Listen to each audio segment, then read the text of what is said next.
All right, all right, all right. How's it going out there, guys? Got a great show lined up for you today. Episode 51. It's almost as old as I am. I'm on a little higher episode than that. Again, if you'd like to support this channel, there are PayPal and Patreon links in the info box below. As mentioned, we got a great one for you today. It's a continuation of the creator of verse Atheism.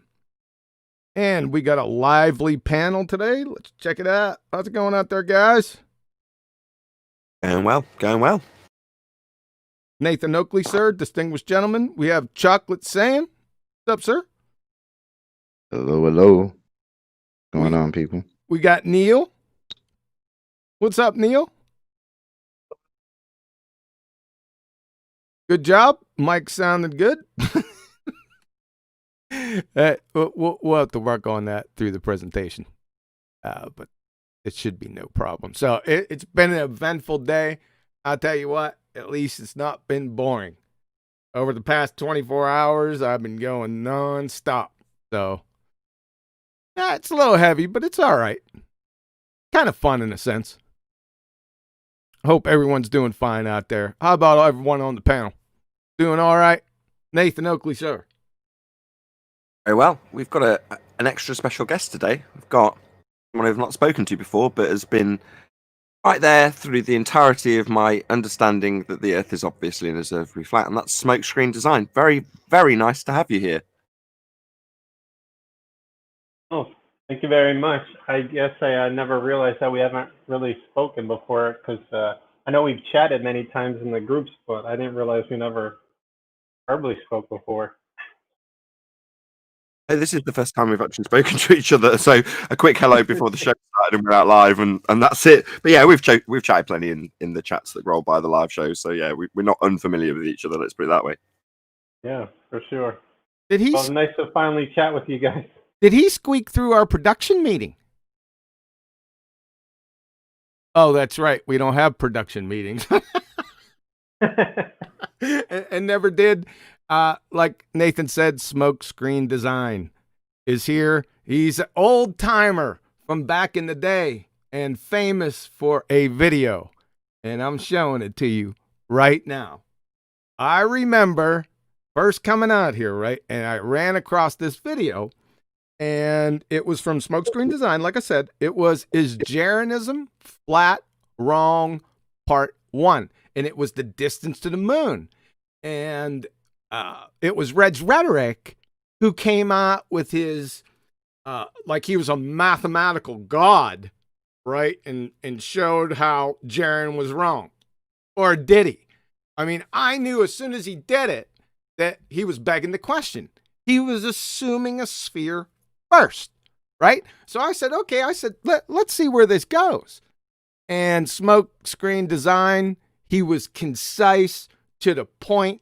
You didn't have to be an expert in trig, in math whatsoever. He broke it down, and it was absolutely perfect. And I told him that for years after that, whenever this subject would come up, I'd just load this video. If somebody had a problem, I said, here you go. And I'd give them a time hack. It was only a couple minutes, even though the video is 16 minutes long. But the juicy part's right in the middle, right, where he shows the use of spherical trig. You're begging the question there, Reds. Is he still around, by the way? I don't even know. I don't know. No idea. I don't know either. But Smokescreen Design put the boot heels to him. And like I said, Nathan and I, we've talked about it through the years, every now and again, going back to this video. And this is the one. So let me see. I can put that video in the chat. I'll do that here in the next few minutes. I remember this part. Let me get to his conclusion. Smokescreen's conclusion. There it is. So that's what his thoughts were on Red's Rhetoric's conclusion. So I loved it, man. Good on you. All right, let me put that. I'll put the link to that video in the chat. What is it? Tea time? Yes, it is. It's got to be 1 o'clock somewhere, doesn't it? Yeah. So outstanding I like the performance. bold statement of horseshit. That's all. That was awesome. That's technical white paper lingo, Chocolate. Yeah. It's tapping on your whiteboard paper. Yeah, but let me just comedic though that is. The meat of it was the R value assumption, and that's what Smokescreen broke down so eloquently. He pointed out that in order to take the trig and the distances to the presupposed light in the sky that's a rocket, whatever distance they give it, they've got to beg the question of R. Without the R value in the spherical trig, they've got nothing. It's based on a begging the question fallacy. So that's the main meat of it. As much as the conclusion is horse shit. No, you've just assumed R is the main meat of it. Exactly. And this was back when they still had an R to talk about. When they really don't. This was July. Check the date on that video out there. This was July 2015. Nice. So, do you want to tell us just a small bit of history on that smoke screen design, or are you shy? A little history on what part? On what led you to the video. I mean, we know what led to, Yeah. Red's rhetoric. Sure, go ahead. So back then there wasn't a lot of flat Earth videos, so you could still find a variety of things. You could find like old school flat Earth stuff out on YouTube, and now there's just so much you can't find anything, and everything's buried. So back then we were having discussions. I mean, we're still months in on talking about the flat Earth, and some people like, yes, it's flat, and still kind of like, I don't know, could it be flat? I mean, I think it was back in, I don't remember exactly, maybe March or May or something, or April, when I started coming across, flat Earth topics, and still like, this flat Earth thing, I wonder, what this is about. So Red's Rhetoric, he put out his videos, and I was just kind of like looking at videos and just trying to see what are people talking about. And I was on I was one of the founding people on the BALLBUSTERS show. So there's me, Jaron, and Bob. And so I don't remember if we discussed this video or whatever. And when you go through and you watch it, initially you just look at it and you're like, well, I guess he just completely debunked that the moon could be, what did he say, like 3,000 miles away, and he sat there and made fun of Jaron. So I went back and I was just watching the video. And what I like to do, and I think, this is critical when you are in any sort of discussion, debate, if you want to throw around science or whatever, it's important to ask questions and keep asking questions and keep digging further. And I think that's one of the big issues that we have is people have their beliefs, their rhetoric, and they go with that. They don't question it. They just, parrot all the lines that are fed out there. Well, this is what, it's been said, this and that, so I'm just going to keep saying it. So I saw this video and I watched it and just kind of following along, and just like, all right, he's got Red's Rhetoric in Florida, he's got his friend out in California, and we're going to measure the distance to the moon. And then just, following along, then it says, now that we got all these different measurements, we have to add in the Earth curvature. And then he goes on and says, look at that, you stupid idiot. You're a retard, Jaron. It's not 3,000 miles away. And I said, well, wait a second. Me and my, like to ask questions. And my question was, well, what happens if I don't Earth? What happens if I don't add in the Earth curvature? It's like we're adding something that I think doesn't even belong here. So I was like, well, let me take out I don't even have to take it out because it's being added in. I won't add it in. What number do I come to? And I was like, interesting. It comes to very close to 3,000 miles away. And then, right then and there, I was like, you have to come up with an Earth curvature, and you have to inject it into the calculation in order to get, the result that you want.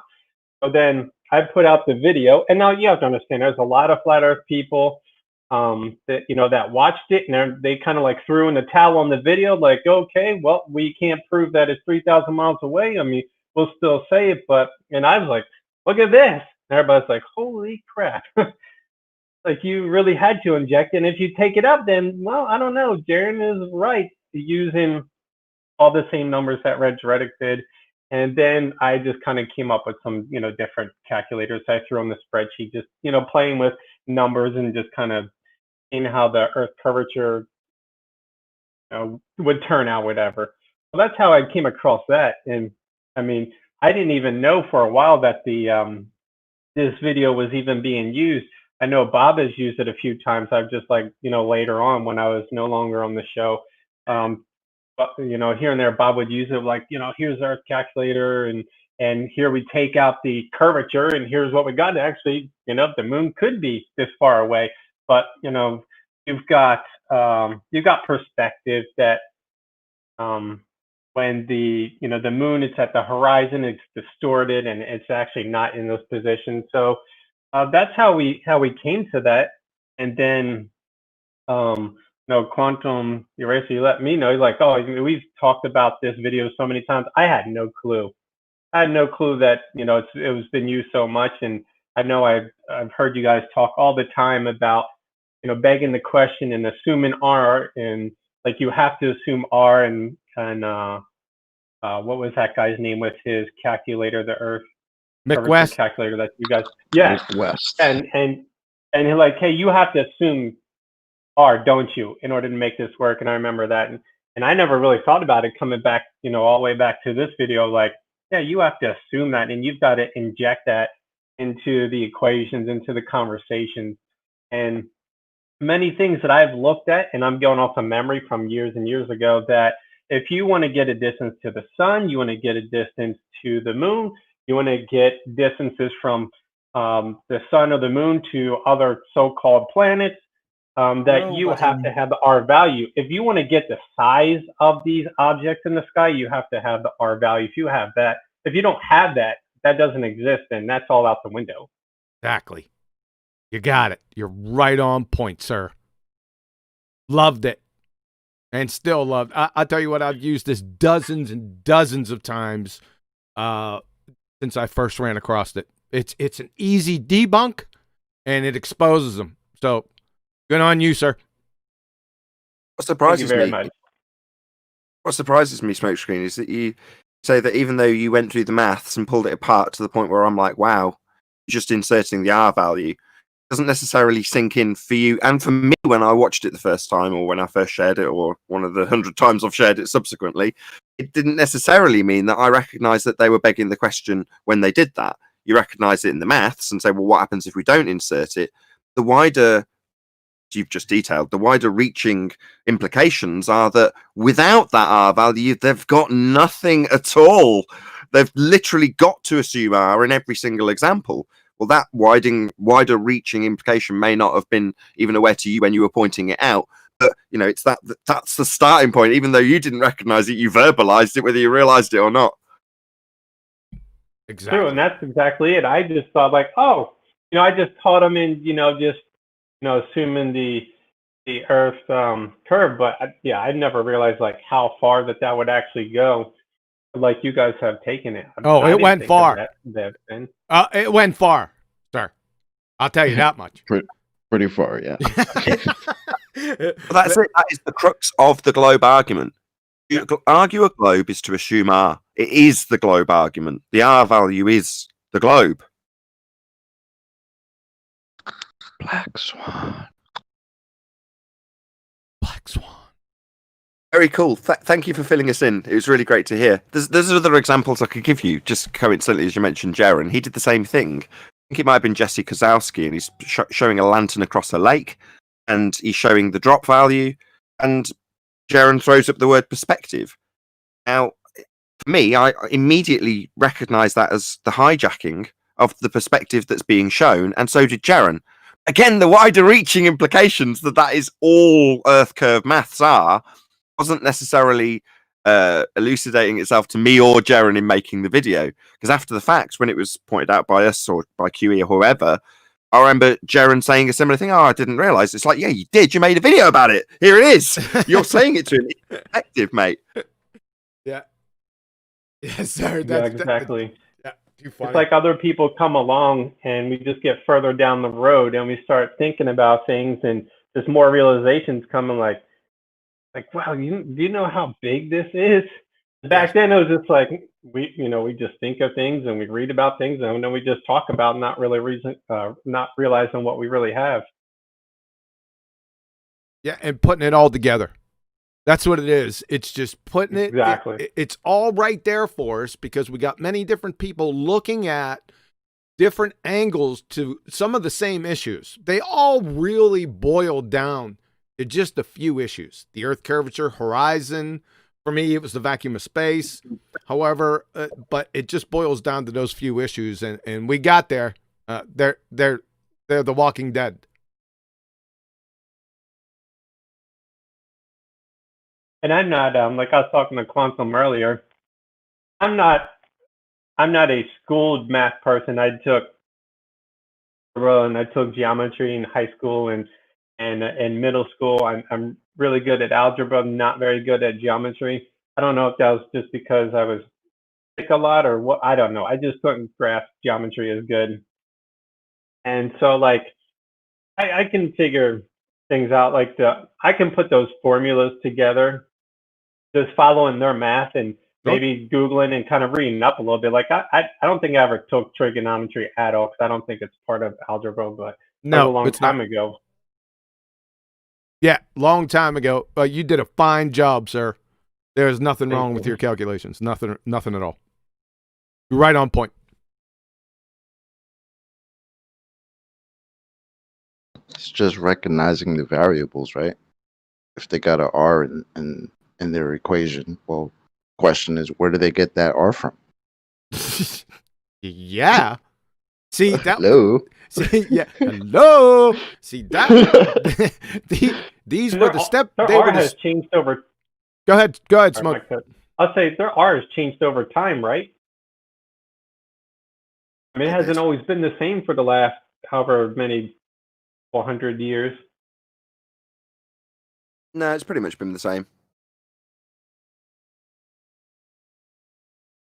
Yeah, they use the algorithm. Well, they when I say they, I mean those people that are out here on the circuit. They don't know it, but they use Al-Biruni's values that he got right around 1000 AD, which is hilarious. They don't even know where it comes from.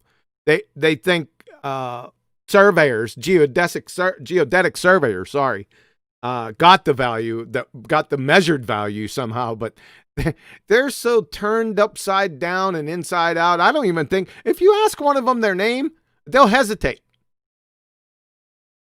I'm serious because go ahead. Someone asked. I recently remember a geodetic survey being asked for the circumference, and he didn't know it. I don't remember who it was. Yeah, it was Whitsitt. He asked the main surveyor. You know, the one that said the level is curved, and it's in his book. Oh, Whitsitt. Well, I disown him. I'm arranging to have him doxxed and removed from the community and his job removed. So, don't more about that. That's a big joke. I'm only joking. I'm just the absurd nature of the sort of enemy relationship that the globe earthers and flat earthers have, to the point where they absolutely despise us. Whereas it was nice to see the other day on Quantum Erasers channel, there's a fundamental divide in the flat earth community, and it got debated about. Now, don't get me wrong, from what I glean, although I wasn't witness to it, there was a bit of scorn poured in the chat. Isn't that what it's all about? It's only a bit of fun. It's harmless enough, as far as I can tell, having done it for 3 or 4 years on my own show. Yeah, the chat's poor. But so what? You just see that's it's in all of us. We're all capable of it. But it was more important that we actually got to see a sort of side issue within Flat Earth debated. Like, yeah, we don't really need the globe anymore because there's other issues that are coming to us. Not issues, but things we'd like to know about that are more important to us that we'd like to debate amongst ourselves. So sort of, bugger off, globe heads. You live in your fantasy land. We actually want to know how the world works going forward, and not just asking the authorities and saying yes. Isn't that a unique look? That's a step back look. I love it. You're exactly right. Hey, Baltards, just go bugger off. You little snide little snookers, you. We're going to deal with the real subjects ourselves right here. And you're correct. I like that viewpoint. Because we like the really is level. We like that. That's where we want to be. That's exactly right, Chocolate. It's the really is level. So I often describe this on Flat Earth Debate. Subscribe today, Nathan Oakley, 1980. If you're new to this subject, you're either going to have one of two ways of reacting to it. One, positive one, is to go, wow, what is the sun? Oh, I've got no idea. What is the sky? I don't know. What causes up and down? I don't really know. I've got no idea what causes that. Well, that's a whole world of possibility. That's amazing. It's like being a kid again. That's wonderful. That's how I feel about it. Or, oh my God, I don't know. You must tell me, the person that's taken away what I thought I know. You owe me an explanation. And, that's a very negative way of being. Well, the people who are died in the wood, I will accept the current rhetoric and have it proven wrong to them, aren't left with the either, oh, well, I need a new explanation. Sometimes they are, normally in defense to avoid the fact that they've had to relinquish a bit of their own faith. But normally they'll just go into cognitive dissonance. Pain, in other words. And most of the opponents, I'm realizing this more and more as time. I've hinted at it in years gone by, but now I'm absolutely certain of it, because there's been at least a couple of examples of people declaring their pain, like overtly stating how much this stuff bothers them on the globe side.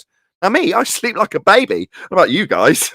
Doesn't cause me any pain. I think it's wonderful. Damn, you're motivated today, man.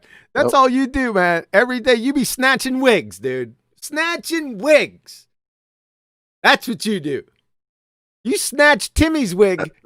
That was frigging hilarious. Today's episode. I missed it live, and it was a gem. Sir. Enjoyed that more than any globehead ever. Because Tim pronounces himself as being the number one troll, the trolliest of all trolls. Okay, well, you got absolutely annihilated by a flat earther who, in societal terms, are considered to be the lowest of the low, really thick. To get absolutely annihilated by somebody who's perceived to be thick must be deeply embarrassing. It was great. Thanks, Tim. Chocolate, did you witness that snatching wigs he was doing? Oh, yeah. I mean, I pretty much heard Timmy snatch his own damn wig, because he came in and declared that the horizon's not the Earth curvature. That's a new twist. They could have helped to say, okay, well, welcome to Flat Earth then. I mean, thanks for catching up, I guess. That's a new twist, man. Snatching your own wigs. Was that one on the video that played today? Yes. Yeah. Because I started watching it. I didn't get to that point, I guess, yet. It didn't go out live, actually. It was done in the after show, so it was pre-recorded, so it only aired for the first time today, actually, Quantum Racer. But it was right at the start of the it's number 1304 Uncut and After show. I renamed it Uncut and Aftertaste, and then my wife pointed out just how vulgar that is, but I'd already made it now, so I saw that.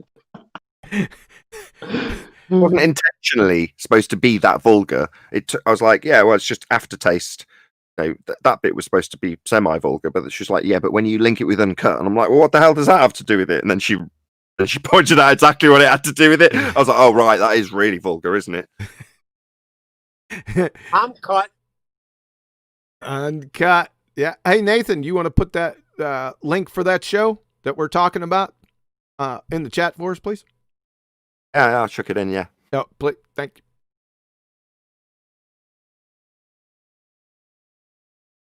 Yeah, all right. It's come now. It's at the stage where their arguments are completely annihilated within about 30 seconds of coming in, to the point now where it's not just their arguments getting destroyed, it's actually the case that their arguments get destroyed by them. Exactly. There's several examples. You know, you've got people like Simon Dan. You and your reference frames have been ruined. Well, the only people claiming reference frames are the globeheads. Or Tim Osman. Nobody claims the horizon is Earth curve. End quote. Tim Osman. Well, you claim it. You know, it's just priceless. Because who else is going to be claiming it? What benefit does declarations that nobody claims horizon is Earth curve? Who's that going to serve? Well, nobody other than the demolishment of the heliocentric religion. It doesn't serve anybody any good. It's great. You know, we wouldn't expect to see Earth turn underneath at 15 degrees an hour. You know, all these things have come from their lips. It's amazing, really. Like I couldn't believe that he kept repeating it. Like he kept officially did not understand what he was saying, or at least that's what he was conveying to everybody that was listening. It's what I mean, bro. That's literally your argument, and then presenting a picture with 4 different horizons. How long have we seen that was debunked? What, when he first came out 2 years ago? He's still dragging that disheveled bag of Salt Lake photos around with him. What? It's just answer chocolate. There's a reason for that. So beware a lack of understanding of the black swan. Tim had a vague understanding of the black swan and hand waved it in his own mind.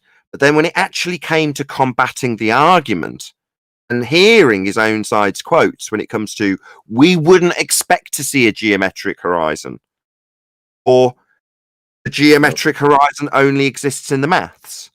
When you hear things like that, you know that that's as a direct result of the black swan, but you don't necessarily know why. Then you're compelled, when it's pointed out that the horizon definitely isn't physical, to start defending its non-physicality when Tim Osman spent the last 5 years claiming the horizon's blocking buildings. Wonderful times. Yep. 2020, guys. It's exact. You characterized it perfectly, Chocolate. When you took my snatching wigs away from me and you said they were snatching their own wigs, you are exactly right, sir. Thank you, sir. It is. I found it shocking that he even said that. They're not listening to the words that are coming out of their mouths, their own mouths. They're train wrecking themselves left and right. I mean, it's a spectacle now. It happens daily. So a bit of crap. Did lead him quite nicely. Come on. You didn't have to do much. Yeah, really. He kind of just slow danced into that. Slow dance into it. Oh, Neil. Saying they need to just think a little, talk. They can't. What happens? Yeah, think before you speak. You're chopping. You're going to be embarrassed. Sorry about that, Nathan. Go ahead. I'll just reiterate what Neil said. Think before you speak, because there's a good chance if you don't understand the arguments, and they've become very, very tight now, are undefeatable. If you don't know them like the back of your hand, and you come in waltzing your way going, you guys still claim the earth is flat. Yeah, there's a complete lack of absence of curvature that you say physically obscured boats and buildings into the distance now. Where are you going to go? Answer is nowhere. You're just going to be humiliated over and over again by flat earthers. That's never going to change from here on from here forward. That's it. Humiliation at the hands of flat earthers is what faces you if you challenge us on any of these arguments. You know, we've got the greatest of quotes ever from your own side, and they're all big names. Neil deGrasse Tyson, right the way down to Simon Dan, and everything in between. We've got quotes from your own side that debunk your own rhetoric. It's wonderful. 2020 has been a really bittersweet year. Okay, for obvious reasons in terms of the social scenarios that we all face ourselves under. But in terms of the victories in flat earth, it's getting better by the day. And I do want to shout out, you did have an excellent, how would you say, slow dance with him. So everyone go watch that video. It's towards the middle to the end. Right. It's after the live ends. It's right at the beginning of the after show. So if you scroll through to the second time that the credits roll with the intro reel or whatever you call it, with the flat earth debate song, as soon as the after show starts, that's where Tim Osman joins. Literally as soon as the mic is opened after the after show starts. Yeah, and the number is 1304, Flat Earth debate, uncut and aftertaste. Yeah, you got away with that one. Is she listening? My wife, I don't know. She earwigs some of the show. I don't know if she's listening right this second. She might be. Yeah, you slow waltzed them in there. I blew that off, but you did. It was a good. What? So what are you talking about? What's it? Yeah. What is it? What do you mean, Tim? Yeah. Shout out. You did it. It was calm. You led them right to the slaughter. It was. Oh my. The best part was, right, he started kind of making fun of it, like, oh, since January you guys been running around with this black swan, whatever. He started it out like that. He still doesn't understand the argument. Speaking of which, the black swan's birthday is coming up in just a few weeks. And I made a prediction when it first came out that it would take 9 months for the majority of ballers to even understand the argument. That was painfully incorrect. Most of them don't understand it now. And flat last was with, they'll get it straight away, is me and Spurs Chemo. It's me at first, immediately, everyone will get this straight away. I've made it so concise, it's so clear. Modus tollens, man, beautiful. It's excellent, really concise, love it. Everyone will get it straight away. And then obviously I was proven wrong. But then Spurs heard it maybe a week or two later. And he approached me going, well, everyone will get this, won't they? And I'm like, no, Spurs, definitely not. He's like, yeah, they will. It's really easy to understand. And he explained it back to me. Like, this is so easy. I'm like, yeah, you get it. I get it. But believe me, Spurs, they don't. And he was shocked. Now, I'm sure a year later, he'll be like, yeah, humble pie, mate. I thought they'd get it pretty quickly. I got it quickly. You got it quickly. Why haven't they got it 12 months later? Why is Tim Osman coming into an annihilation based on his lack of understanding of this argument, only to be pushed into a position by me? That's me. Actually state on 3 separate occasions that Earth curve is not the horizon. Meanwhile, you go to what do you need to arm yourself if you're going to debate a flat earther? Well, it all starts with the horizon.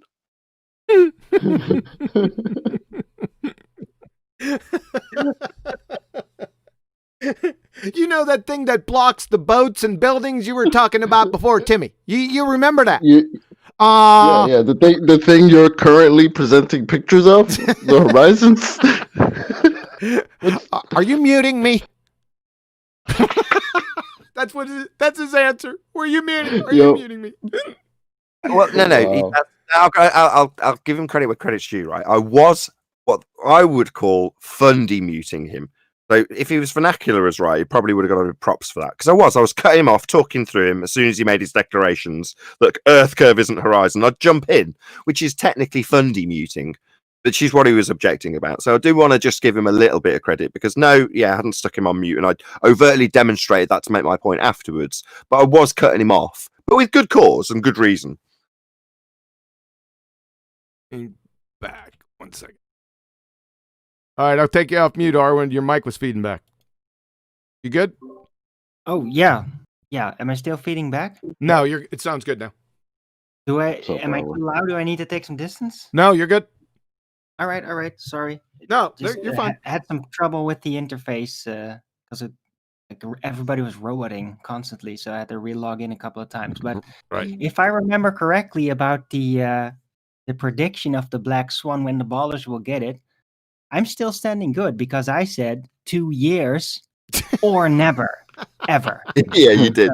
So, let's do a bit of cheerleading for Arwen. So ARWIJN is Arwen, and he started doing 2-hour shows daily now, 7 days a week, 365 days a year. Arwen does it daily, and he's got a lot to say. Hence, he's now expanded his show out for a 2-hour period now, which is 12 a.m. or 12 p.m. Sorry, Amsterdam time, which is I think it's that's wrong, isn't it? 1 p.m. Amsterdam time. 1 p.m. Amsterdam, 12 UK time. But yeah, Arwen channel, Flat Earth Early Bird, check it out. Cool. Yep. We good? We ready to roll on? Can I interrupt? Yeah. Whoa, Adam. I was just gonna say. I didn't see you down there, sir. Sorry about that. Go ahead, sir. apologies. I didn't know he was live tonight. I was just pottering. I thought, oh, lovely, an old Ballbusters. I'll stick that on and into that while I potter, and then realised we're live. So yeah, apologies, guys, and good evening. What's up, brother? Good evening, sir. What we got? Part 2. Yeah, by the way, We got part 2. roboting a little. That was a stutter, I think, more than Cool. I shall interrupt no more. Apologies, guys, like I say, for my lateness. And yeah. Just before you go there, Adam, you have someone over a barrel on Flat Earth Debate about 2 or 3 days ago. I trimmed it out. I can't remember who it was you had over a barrel, though, with you and I together. Oh. Try and jog your memory. I'm sure QE's desperate to get into the presentation. No, I'm not. No, you guys are fine. I'm not in no hurry at all. Take your time. Was it that Stranger Danger or that Masto guy? Was it that guy? It was to do with gas go down, go boom boom, and elastic collisions. One was defending. Just Phil. Oh, that was it. We were discussing Just Phil, and someone came in to defend it. Nevertheless, I think Stranger Danger. I think Choco may be right. I'm sure. It was in the week, weren't it? I just on the debates. There was a little bit of tag team. It's more they've tried to actually defend this gas go down, go boom boom like bouncy balls poured into a fish tank point. And one of the things I hadn't particularly focused on was the elastic collisions. I was obviously aware of it, but it wasn't something I'd weaved into the rhetoric. But in that particular discussion, it was the rumpus. That's who it was. Oh. He's so easily forgettable, though, isn't he? You see, it's true. It's his lack of any real point. Seriously, I didn't even remember that. Rumpus, yeah, he came in to defend that. Of course, tried to add an extra force going down. I mean, this does actually tie into the discussion Flat Earth on QE's channel a couple of days back, because obviously the argument from our because that shows my bias. The side that's putting forward the idea of having an electromagnetic force is basically fighting for a similar thing that Thunderfoot's fighting for, which is a bit embarrassing to say, but they need gas to go down, go boom boom like bouncy balls in a fish tank, same as Thunderfoot does on the globe side. Have this sort of downward bias that we don't actually observe in gas. But it's just interesting when Adam pulled it apart, and there is a reason for bringing that up, because Adam had also segued that with that side. So Adam has put that across to them on, I believe, Iron Realm. Was it Iron Realm? You discussed it with them, Adam, prior to the debate, I mean? Yeah, I think so. The Globebusters. Globebusters. Oh, it was on Globebusters. Oh, okay. I didn't realise that. Cool. So it's not like, these conversations are happening. That's kind of the point, right? These things are getting aired, and people are obviously thinking about them to the point where they want to debate them and discuss them and see how much water their positions hold. In terms of having an overriding net force of down, it's already kind of been smashed to smithereens for the globe, and a lot of the arguments that I saw just seem to stand for both. It doesn't matter if you're asserting it as a flat earther or a globe earther; the same problems as far as I can ascertain. Elastic collisions being them, Adam. That was my segue from you. Sorry. Yeah, I mean, that whole debate has a long way to run. I think it was good this week, and shout out John for hosting. What I thought was a good thing that's, I think, kind of highlighted. It didn't get into the debate itself, but I think it's been discussed enough that afterwards in terms of the relevancy of some of these demonstrations we've had. Certainly with regards to scientific method, from a logical point of view, they might have a lot more poignancy, but I think certainly for me this week, some of the stuff I looked at, and I've looked in at a bit more detail, has kind of ruled itself out. Yeah, an interesting. That's I saw it in one of the chats. I think it was Brian showing Brian. Is this the beginning of the Ether Wars? I think the whole thing's linked. I think we're heading down a good path if we can keep it civil. We're discussing all of these things that One major Off air, factor I've talked about the ether. one of the antagonists about 18 months ago, I'm sorry to throw you under the bus, QE, was QE who challenged to their side. And in this instance, and I'm sure you won't mind me saying, I know beneath the skin he's probably seething, but he's shown excellent restraint, right? He's moderated debate about it and had to bite his tongue through the entire thing and let the positions come forth. I've got to give you props, QE. I was so impressed knowing how you feel about the subject for the extent of the restraint you showed, because it's so easy to jump in. I do it on my show all the time, and obviously in a formal debate you've just got to exercise moderation, and that's precisely what you did on a subject that's a right hot potato at the moment. And I know you've got a lot of thoughts on it, which in a way is kind of forcing you to stop having an opinion because you moderated it, which must be also quite difficult, I'm sure. Well, I appreciate you recognizing that, man. Thank you. That's all I'll get on the subject from him. yeah, because it's. What did you do, QE? Like put the mute button and then sit on your hands first so that you couldn't, because I could imagine you had a lot to say on a lot of it. On both sides as well. It was a unique experience moderating the debate from a technology standpoint, or the admin, because I knew that these guys wanted to share their screen. So I had to be prepared. It's not like it's a really big deal, but you have to be prepared and be ready, for when they ask for it. And if there's any problems in between, it sounds simple, but it's not that simple when you're running the debate. And then I'm trying to listen to what they're saying. And I'm a man. I can only concentrate on one thing at a time, and I really don't do that all that well, right? So it had some challenges. I liked it when it was over. But let me give you an example. There was a point where you were encouraging Witsit to be more concise about detailing. I'm just going to be brutal.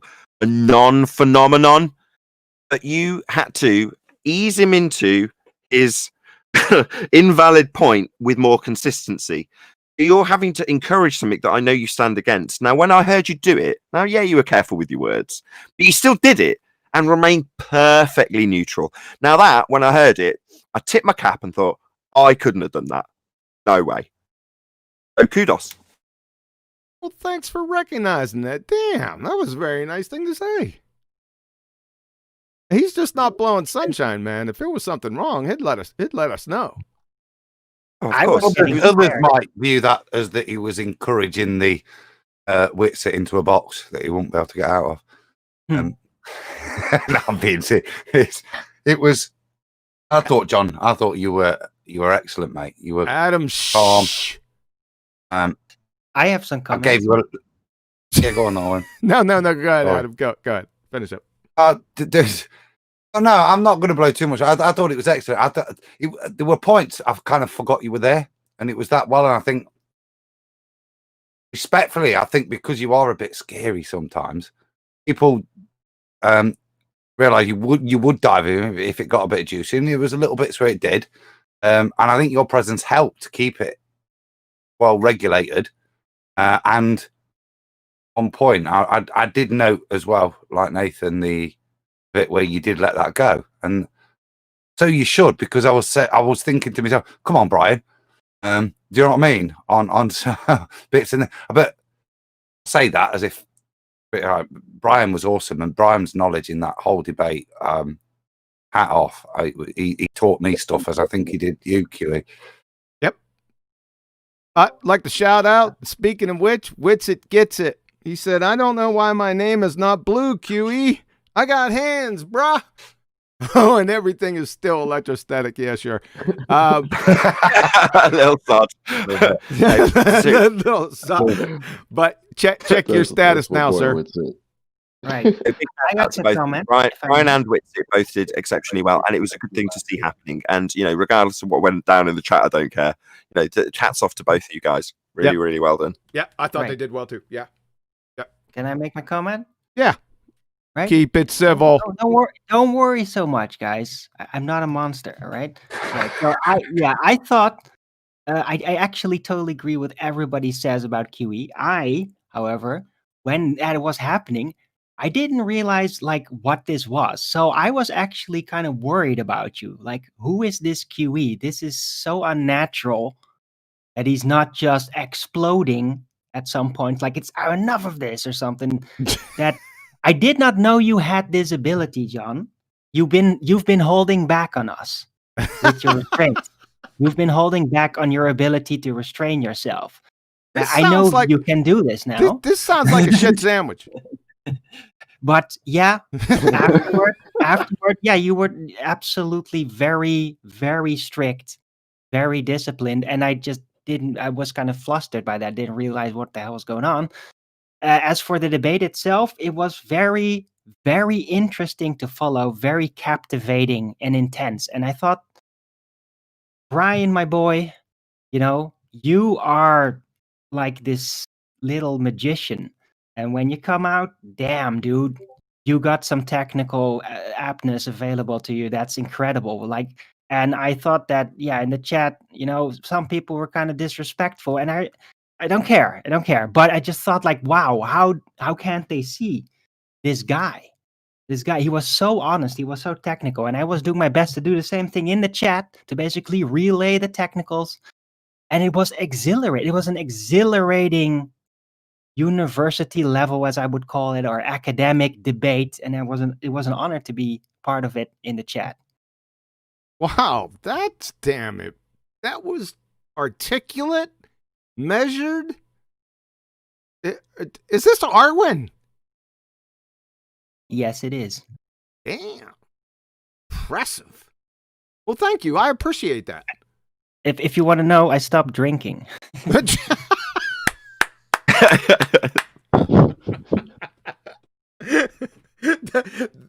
That usually does it. Yeah, it did a lot more than I thought it would. I feel like a different person, kind of, since now 2 weeks. Like, really. So, but other than calling Brian my boy, you realize he's 72 years old, right? What? 72? Sorry, I didn't mean it in a patronizing way. I meant it like in an Irish way. Like, my boy, he's not awesome. 72. I don't know how he's 40, right? What the fuck are you saying, Nathan? Just making it up. You probably have to say it more like Chocolate would say it, rather than an Irish way of saying it. He might get away with it then. I'm sorry, I meant no offense. Oh, I'm digging you out a hole. Thank you. You're like one of my boys. You're my boy, bro. Yeah. Same thing. Right. Yeah, bro. It's all right. That's how I meant it. You good? Made with being Irish, right, Chocolate? Yeah, I'm black Irish. Heard of Irish whiskey, but not Irish chocolate. Boom. You need that. Sorry. You know what I'm thinking? Everything's been going swimmingly here. I don't think we're going to get to the presentation today, is what it's looking like. It's only an hour long. Dry up. Say again? It's a 2-hour total. It's only an hour total. This presentation, part 2, is only an hour, right? Yeah. If we do it, I might cut it a little bit short. We'll go ahead and do the first 2 scientific evidences for the creator. If we do it at all, we'll see. Let's just play it by ear, because I like the back and forth. I want to take care of a couple things after you guys are done anyway, so we'll see how it goes. I mean, no pressure, man. Get it off your chest. We have. You ready? Are you queued up and ready to go with the presentation? Oh no, we're ready. No. All right, hold on. I want to segue into the presentation. Yeah, I want to take one short time out because Sonny One, the resident musical genius on Flat Earth, ladies and gentlemen, let me tell you something. This guy has chops. He was in a hangout the other day, and he was playing, right? And I was just screwing around, and I just started naming songs out, and he would start to play them just by memory, and not only play them, but play them well, right? And I was just screwing around last night before I got banned to have him play a song for today. And he was going to do it live. And before the show, he came on and we were having all kind of, because Discord's sound system is, let's say, underachiever. So he sent me a little tape of this song that he did. So I'm going to play it. You guys in the Hangout won't hear it, but everyone will hear it in the audience. So what I want you guys to do is I not only want you to name the song, I want you to name the band who played it. So I'm going to hook it up right here. 1 second. Everyone just go on mute for about a minute. I'll go ahead and play it. We'll see how it goes here. Here we go. This is Sunny One.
Absolutely outstanding, right? Now, you played it so well, I might get copyright strike. Now, I need to know, I'll tell you what, when I was 8 or 9 years old, the girl next door dragged me over to her house and she played this band. She had the record and I was shocked, right? So, who wrote this song? Who's the band, and what's the name of the song out there in chat? If you get it right, then we're going to have Sonny play another one next week. Was it Barbie Girl by Aqua? It was not.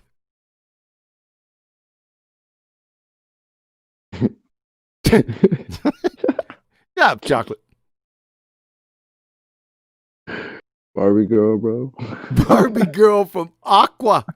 The hell is that? Nah, man. Shout out to Sonny. That was awesome, bro. Yeah, I've already told him I'm that. not getting any answers from chat at all. I'll tell you what, this is the greatest band you never heard of, man. I'm not going to say who it is. We're just going to move. I wondered whether it was Oasis, but nope. Was that? It wasn't Simple Man by Skinner either. Nope. Sonny is in here, by the way. Say again? Sonny is in here, by the way. Yeah, he is in the. You know what? I'm sorry about that, Sonny. I got you on mute. Hold on. Way to go, Sonny. Don't tell him who it's from, man. Sonny, are you with us? Yeah. Hey, thanks. Wow. What's up, brother? Thank you so much. I appreciate it. I'm not used to getting that much attention for what I do, but yeah, I really appreciate it. I'm just happy, like sitting back, listening to the conversation here. Shout out to 24/7 Flat Earth Discord. We're sharpening the steel over there, and it looked like you're trimming the fat over there too. Hey, cutting okay. No, I like hearing all of you, and I like to try to keep it really simple. Like my motion detectors are working very well. I know I'm not spinning, and just I keep it simple with curvature, axial rotation, and the vacuum of space. and I hold them to it, and we just usually just have a conversation and invite them in for the conversation, and then they eventually concede to those 3 points being just beliefs, and then we open it up, and it's been a really great method. So yeah, there you go. Hey, so okay. Hey, thanks, Sonny. Yeah, like I said, you got chops, man, beyond belief.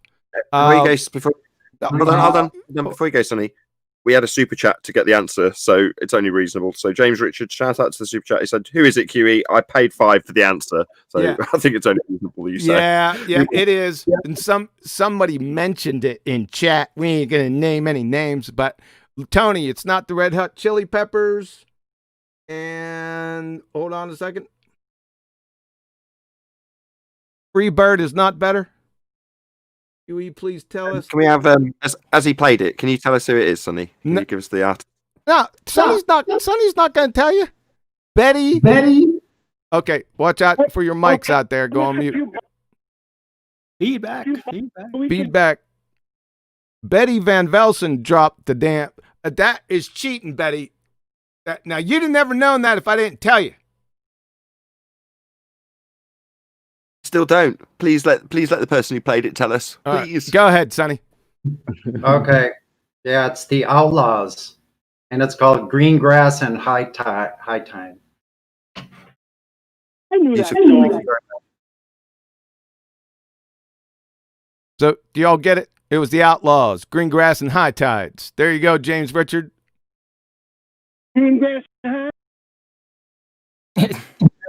I think that's from about the late 70s or something, isn't it? Mid to late 70s? Mid 70s. Yep. Greatest band you never heard of.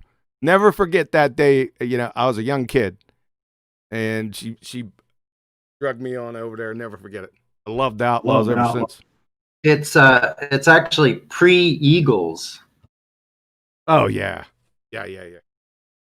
So cool. Yeah. Great. Like I said, Sonny, chops, outrageous, man. Just outrageous. Thanks, bro. I look forward to doing some more music with all my buddies over here. Thanks a lot. We'll check out the copyright situation or the situation, and we'll go from there. I'll just start doing some original stuff, and that'll take care of that. So what do you think, Nathan? What's your call on that? I don't know. I was chatting back and forth with Brian. He said it reminded him of the day, you know, back in the day when that song came out. He was going through his second divorce. Yeah, it brings back memories. Jeez. It totally does. I think for everybody. All right. So we ready to roll on this? We'll finally get to the subject. Let's do it. Let's go. Oh. All right. Let me hook it up. 1 second.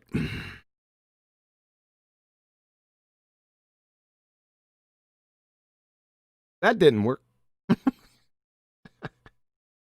You buddy. All right, I think we're cooking with grease. Oh yeah, we're cooking with grease now. All right, what I'm gonna do, we'll see how far we get. I'll probably get down to the second proof. What I wanted to do is to go back and just highlight some things from information. I know we went through the information part of the presentation, the last Ballbusters, and I did it on last Tuesday on QE Live because I think it's critical to understand this, right? Because it's the basis of the proofs beneath it, right? So it's information.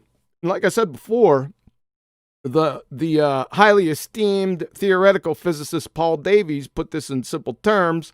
He said, information is more than just a description of our universe and the stuff in it. It is the most basic currency of existence, occupying what he says, theorist Paul Davies terms, as the ontological basement of reality. So he's close. Professor Davies is close. But information is the consequent of its necessary antecedent, being a knower, because you ain't going to have any information without a knower. That is first, it's a contingent necessity antecedent fact. And that's all for that. There is no question here. And more importantly, and what we're going to discuss below is all the actual sciences now, that is physics, that's quantum mechanics, by the way. Genetics, biochemistry, and parts of biology are all information sciences. That's what they are now, and they have been for a couple decades.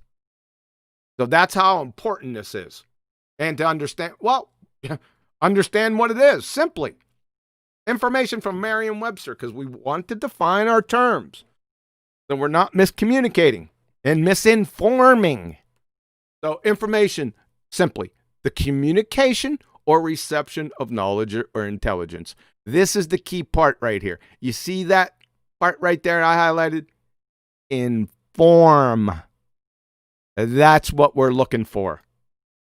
I'm not going to go over the algorithmic information theory. It's pretty self-explanatory. They point out some necessities for information to exist, and I put them under the big kahunas.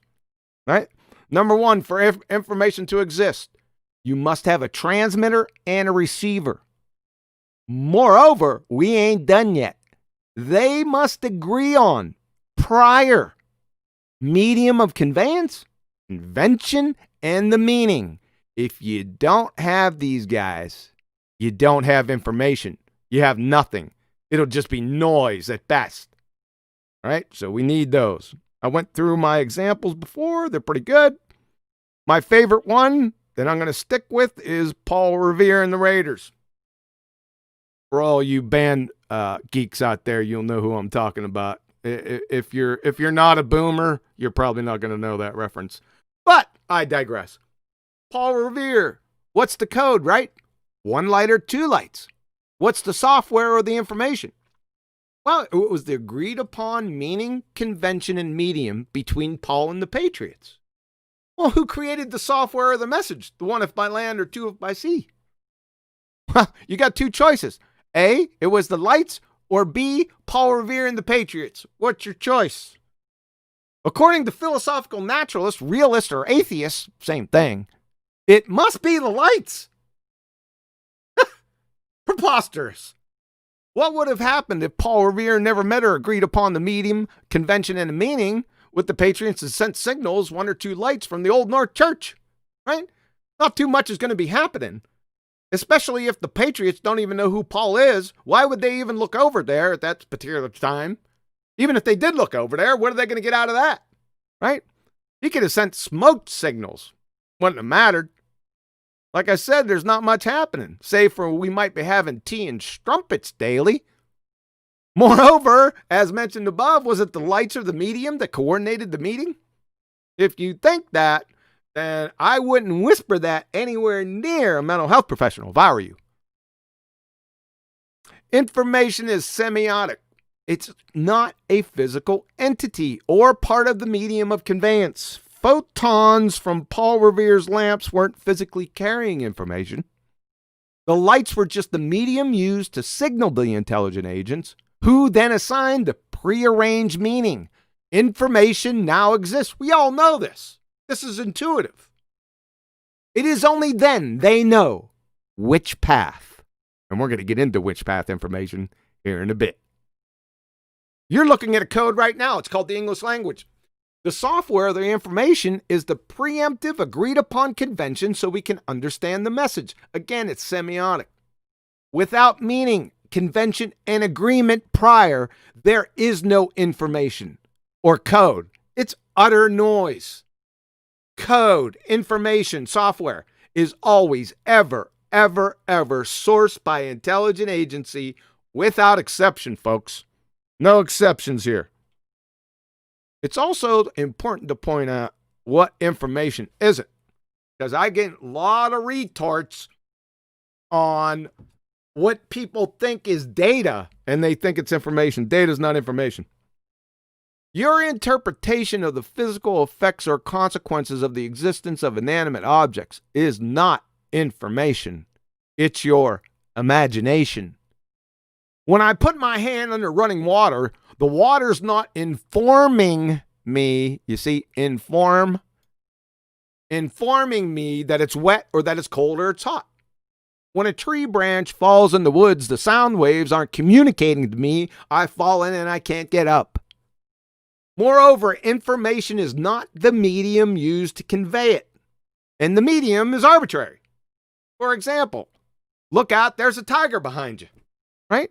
I can write that in chalk, sand, Cheerios, Etch-a-Sketch, M&Ms, 3/4-inch nuts, smoke signals. It doesn't matter. It's arbitrary.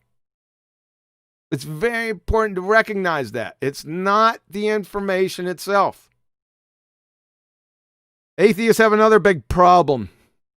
Information is neither matter or energy. From Norbert Weiner, Professor of Mathematics, MIT.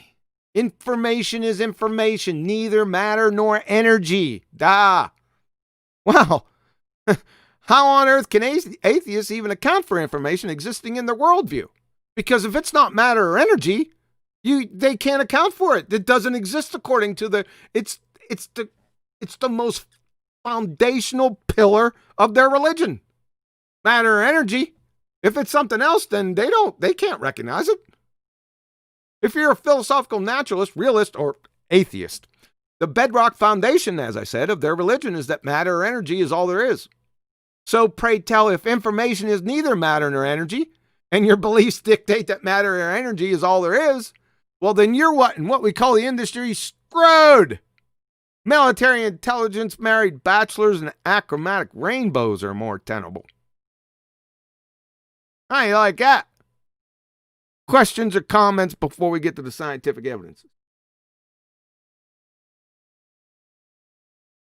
I'll go, John, if you want.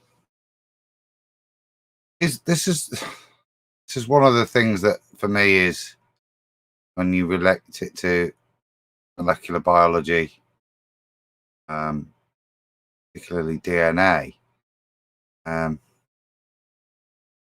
Well, I thought about it. You do think that the DNA is the information. It's the thing that writes the proteins, and I don't necessarily. Well, I don't have an answer as to what it is. But when you follow that through, if all that DNA is just information, the hell is writing these protein codes? What within a cell is decoding the information? What majesty has been put there that we don't see that explains how, when a cell takes a strand of RNA, how it decodes that information and then replicates a matching protein strand? How and what is within a cell encoding that information, to me, is the thing that says, well, fingerprints of God, isn't it? Yeah. Way to put it, but It's amazing, isn't it? How deep the structure goes, how far the design reaches beyond their own understanding. The design is that deep. As the further you dig, yeah, microbiology, it's unfathomable. Yeah, I agree. It is, but the arrogance of man would be to suggest that, like, finding some scrawl on a wall in an ancient language that you can't decode, say, well, therefore, because I can't, or I'm incapable of being the receiver in this instance, it's not information. In the case of DNA, they labeled a whole load of it as junk. Yeah, It goes to show what they know about mining. They got a kit, they got everything they need. The proof is in the recreation of it. And then they think, oh, look at all this. This is all junk. Wow, you really know your design. No, they really put their foot in it then. See, that's what happens to them. That was done in the 80s. And it was pushed by, what the heck is his? Why can't I remember this knucklehead's name? Richard Dawkins, with the selfish gene, right? And a couple people got a hold of that idea, and then they started talking about junk DNA. See what happens with these guys? They put this stuff out, and then a few years later, it gets jacked yard. And then the story changes because these guys are evolutionists, and they got a shapeshifter on their hands. It's just like when Theodosius Dabansky, and this guy is the high priest of 20th century evolution theory, said more or less that evolution was abiogenesis. He wasn't the only one either. You had a bunch of other people coming out. Guess what? That was back in the day because they thought that they were going to be able to solve those little issues. But guess what? It blew up in their face. So now what do we hear? Oh, what doesn't have anything to do with abiogenesis, right? Because it's a shapeshifter. Anything that attacks it, it'll shapeshift away from it, right? That's what evolution does. That's why I call it the shapeshifter of megalithic proportions. Follow? The whole notion of evolution is self-defeating. Mm-hmm. I'm just telling you what the game is. These guys aren't parroting the correct pseudoscience, especially from their elders. Kirkut, Theodosius Dobzhansky. Dobzhansky was the high priest for decades of it. And he more or less said, yeah, it's organic from the base. That's where it starts. So what we got on our hands here, this isn't an evolution presentation, whatever that is anyway. And yes, I'm still laughing. But I just wanted to put that up before we moved on. Any other comments on the information part? Don't let there be, because this is a perfect segue, right? Because this next bit is the bit I've been waiting for the last 3 weeks since you started this presentation, because it's the actual science behind it. So I'm keen to get to this next bit, to be perfectly honest. Yeah. And Adam brought it up because it's the first proof coming out of the gate. And here we go. Scientific evidence is for the creator. Simple stuff, man. Bear in mind, these are not belief propositions. They are knowledge claims. There's a big difference between beliefs and knowledge. If you don't know what it is, go look it up. Number 1, fact. Information code software is only, like I said above in the information presentation, ever caused by intelligent agency without exception. That is, whenever we find information existing and trace it back to its source, it invariably leads to an intelligent agent every single time. My support? You asked? Library of Congress, all books, all newspapers, all languages, all computer software, the information age. There they are. That's my proof. Let's get specific here in a moment. The null hypothesis and support. Nature or natural phenomena causation cannot create algorithmic cybernetic coding and decoding schemes. That's information. If you cry foul, like they always do, and claim there is no information or code in the genetic code, again, you're screwed. From Hood and Gallus, in Nature, the digital code of DNA. Boy, that gives it away. DNA has 2 types of what? Digital information. The genes that encode proteins, which are the molecular machines of life, and the gene regulatory networks that specify the behavior of the genes. Now, something should jump off the page at you. Remember our 2 choices. Nature did it or intelligent agency. If you say that intelligent agency didn't do it, then you're saying inanimate objects created molecular machines. Batshit insane. Let's go to H.P. Yockey, the king of information theory. And no, it's not Claude Shannon. H.P. Yockey. The genetic code performs a mapping between the sequences of the 4 nucleotides in messenger RNA to the sequences of the 20 amino acids in a protein. It is highly relevant to the origin of life that the genetic code is constructed to confront and solve the problems of communication and recording by the same principles found in both genetic information system and in modern computer and communication codes. You see what he did there? He compared and contrasted genetic information systems and modern communication codes, right? The same principles are used. They have to be. And from the king hostile witness, like I just mentioned it before, Richard Dawkins. If you say there's no information in DNA, you got a big problem because you're parroting the wrong pseudoscience. And here's one of your flying priests. Let's listen to what he has to say about it. In The Blind Watchmaker, which is a friggin' joke. There is enough storage capacity in the DNA of a single lily seed or a single salamander sperm to store the Encyclopedia Britannica 60 times over. Some species of the unjustly called primitive amoebas have as much information in their DNA as 1,000 Encyclopedia Britannicas. I have roughly 1.8 million more in support if needed. So, let's get to it. My position is the null hypothesis. Nature or natural phenomena causation cannot create algorithmic cybernetic coding and decoding schemes. You know what that is? That's information. Do you know what they call it? Keywords, transcription, and translation. That gives the game away right there.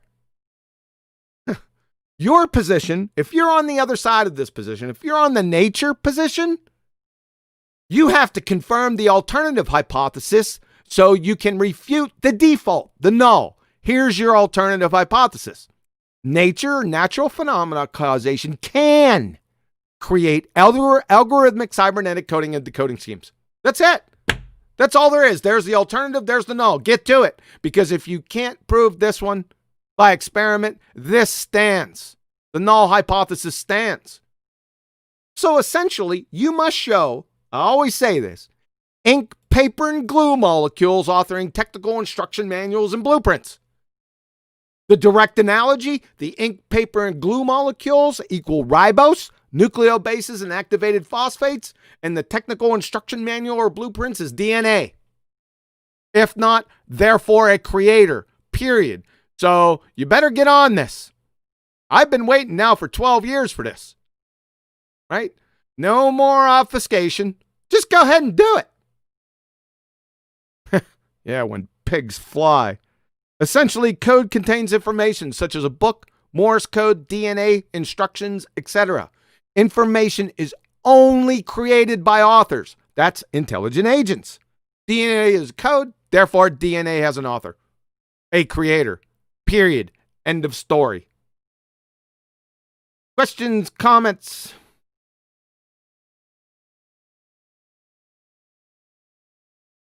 Are you guys still there? Right. Well, basically, to me, this is, how many hangouts have we done on the Ballbusters on Saturday about information?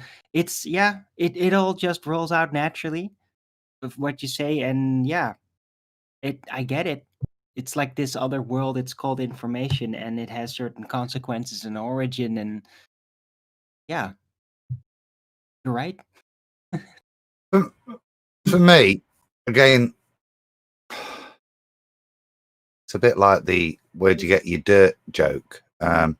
If you think back to when I was a kid and what I taught evolution was and where the dinosaurs came from, and we talked about it, and even if you give a primordial soup to the evolutionists, if you allow them to have that primordial soup, so there's your thick rich of amino acids all agglomerated together, what orders them? There's still a need and a requirement for the specific ordering to mean something, for that ordering to have an information to something, for it to mean something, for life to develop. Me, that's the way. Even if you actually look at it the real way, it can't be that way. It has to be the other way around. The information has to be written first. It can't be a development post the development of the proteins that don't mean anything yet. Otherwise, you would have a Tower of Babel. You would have a million languages. Could it be stated safely that without knowing the end result, there could be nothing in life? The full design had to be there. The development has to be. It cannot be gradually built up and then, what are we going to do next? No. The end result has to basically be known for the entire design to work towards that in a compartmentalized fashion. It's a great point. And I was going to say, you beautifully segued into what I wanted to say, which is that sometimes they might just inject the rebuttal of time, which spurs off both what you and Adam said. and it's with one of QE's analogies, of course, visual, which was with the sand dunes and the sandcastle. So no amount of time elapsing will ever recreate the beautifully intricate carved sandcastle that a man can create. Doesn't matter how much time you give it. That information will never just self-develop. That sandcastle requires less information than an amoeba. Precisely. On exponential orders of magnitude. And it's much, much worse. Heading back to those proteins that you were talking about. First of all, you have to have alpha amino acids in all 20 essential ones. I want to see one alpha made outside a living cell. That's number one. Number two, water is practically the last place you're going to get amino acids forming peptides. That's long chains of proteins, because those are condensation reactions. So you're running up against the second law of thermodynamics right in your face. And it's not, and the kinematics of it is just astronomical. It's impossible, right? And that's just getting them to connect. Then you're talking about primary structure, secondary structure, tertiary structure, and quaternary structure, right? This is so. Go ahead. I think you've missed really, maybe that's probably worth elaborating on. What's that? With my primordial soup analogy, you just hit on it there. It's a violation. Even if we put these things together, it's not like sticking bicarbonate of soda in lemon juice. They're not going to react. There's no energetically favorable reaction here. They'll sit next to each other just quite happily. It requires energy to be input. And the only way in nature we ever see that this complexity of to get polypeptides is to put them together, isn't through a chemical reaction directly. It's through a biological process that puts them together. Yeah, it requires life. And it's got to be the right amount of energy. It's got to be the right energy in the right form, because if you throw lightning bolts at something, it tends to explode. So it's like a bull in a china shop. Go ahead. Until that moment, I had no idea what QE was talking about, but thank you, Adam. That made it all make sense. I was gonna say one thing about, like, if we take a look at a seed, right? A seed of some kind of tree. Well, the material in that seed is thousands of times smaller than the end product. So what is more fundamental in that seed is not its material existence. It's got to be the information that was imprinted somewhere in that seed to create the whole entire living complex. Here's another good trick. I agree with that. Here's another good trick. The information for making all these things comes from DNA. The step to messenger RNA, the language changes. Does everyone recognize that? To messenger RNA, the language changing. You got a quarter of the language being substituted with another language. That's a very important. I always like to bring that one up because it stops people in their tracks. So you got a couple different languages going on here, right? And the most important thing, remember, it's the information that makes these things. So let's say we need amino acid acyl tRNA synthetase, right? It's an enzyme. It's very important for some of the steps that are going on in translation downstream. However, where you find that on the DNA molecule proper, I want you to find the instructions for amino acyl tRNA synthetase. I want you to give it to me. It's ridiculous. You can't do it. Like I said, information is semiotic. It's not a part of the medium of conveyance. It's not there. Oh boy, the tangled webs they weave. I love it. Yes. No? Good. So that becomes the point. Where did it come from in the beginning, in the first place, right? Yeah. We're gonna get your own dirt here in a second. I'm just having fun with DNA. The next scientific evidence kills everything right at the base.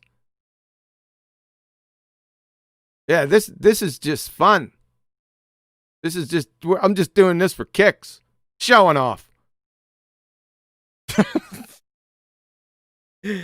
We ready for the next one? Or any more comments on that, on the DNA? Good. I think everyone's.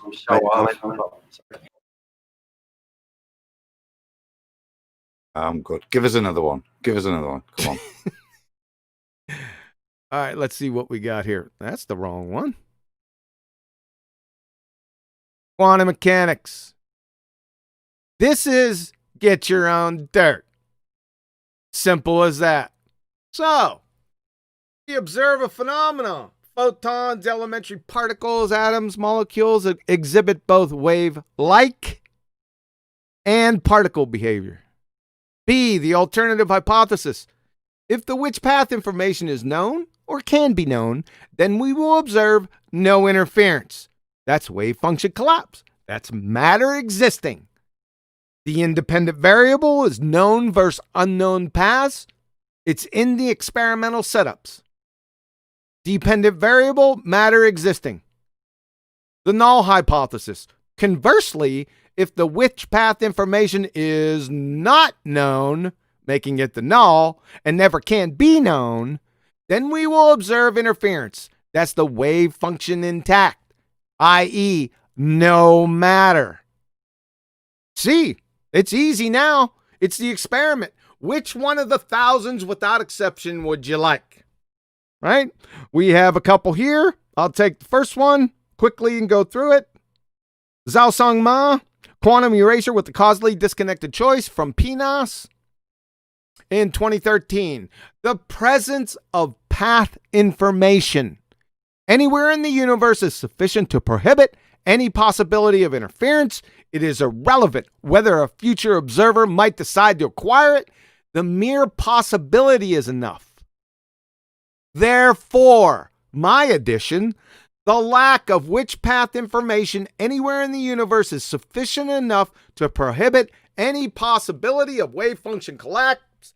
That is, no formation of matter. Period. End of story. I could stop right there. It's over. They've known about this for decades. We can move on to number 2.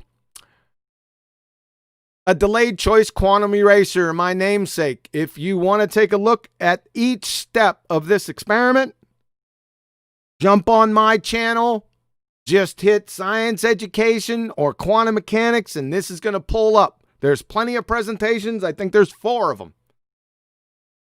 From Physical Review Letters in 2000, the authors show not only that knowledge of witch path information solely collapses the wave function, but can accurately predict future actions of wave-like and particle behavior after the signal photon has registered and before its twin idler has arrived, i.e., quantum mechanical phenomena transcend time and space. There's also a couple other studies here I just put in for good measure. Walborn, Scarcelli. In conclusion, this experiment unequivocally validates A. Yep, there. Knowledge, knowing the witch path information alone causes wave function collapse. B. Decoherence, physical interaction with the measuring devices, does not cause wave function collapse. And C. Quantum mechanical phenomena transcend time and space. That is, space-time has no meaning in quantum mechanics. That's why Einstein was going out of his mind trying to debunk quantum mechanics, because it was debunking him. Ergo, matter, our reality, doesn't exist without, first, a knower or existence of the witch path information. Simple. That is, matter is derivative, it's the consequent. Consciousness or knowledge is primary. That is, the necessary antecedent. Or the final dagger.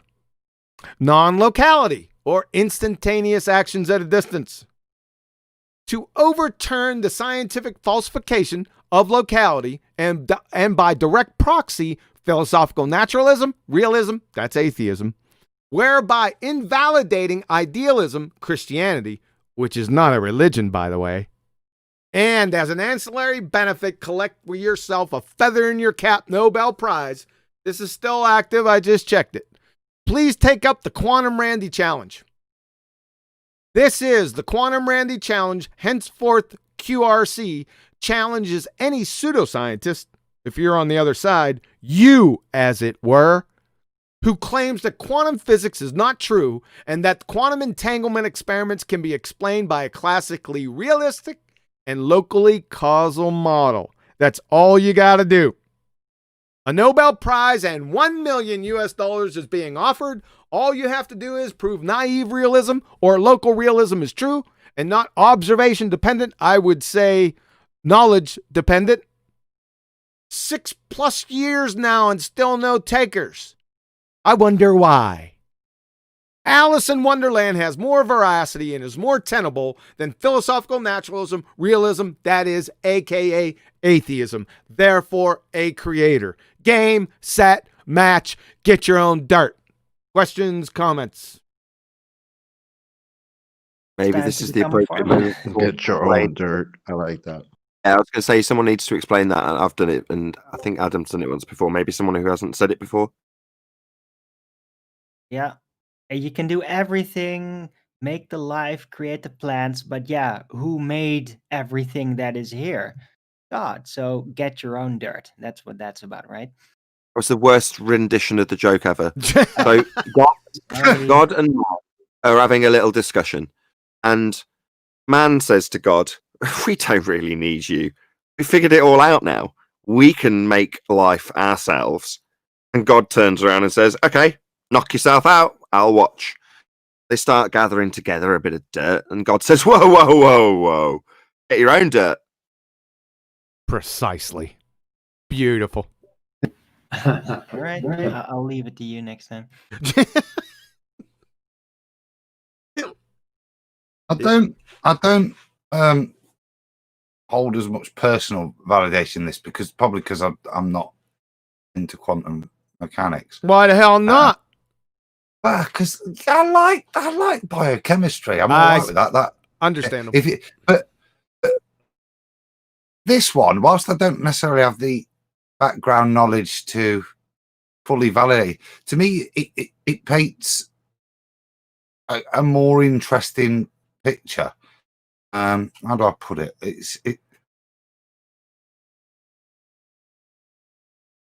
The simple fact that the way we view things from an evolutionist point of view is that everything's just physical and a consequence of physicality, or a mechanistic system. When I look at the quantum mechanics, it demonstrates that fundamentally, whilst we at the experience level, whilst we're here, are governed by those rules, the way in which I think Nathan was talking about it, in the way it is a great way of imagineering it for me. The way in which reality actually works is a lot more like the Matrix. So if I need to receive light over here, the reason I'm going to receive light over here isn't because a particle's fired over here. It's because the system's set up to make sure that if there is a light source over here, I'll receive an input.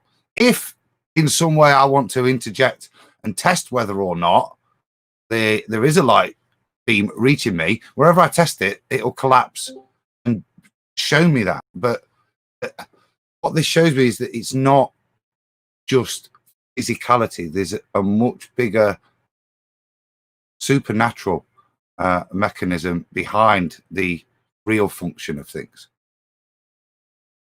You're trying to say Schrodinger's cat, basically, aren't you, with what you're describing? No, yeah, no, not really. No, I'm trying to say that the whole what quantum mechanics shows to me is that the whole, as a chemist, even that fundamentally is incorrect. Yeah, that's made up within the mind of God is the way I would view it.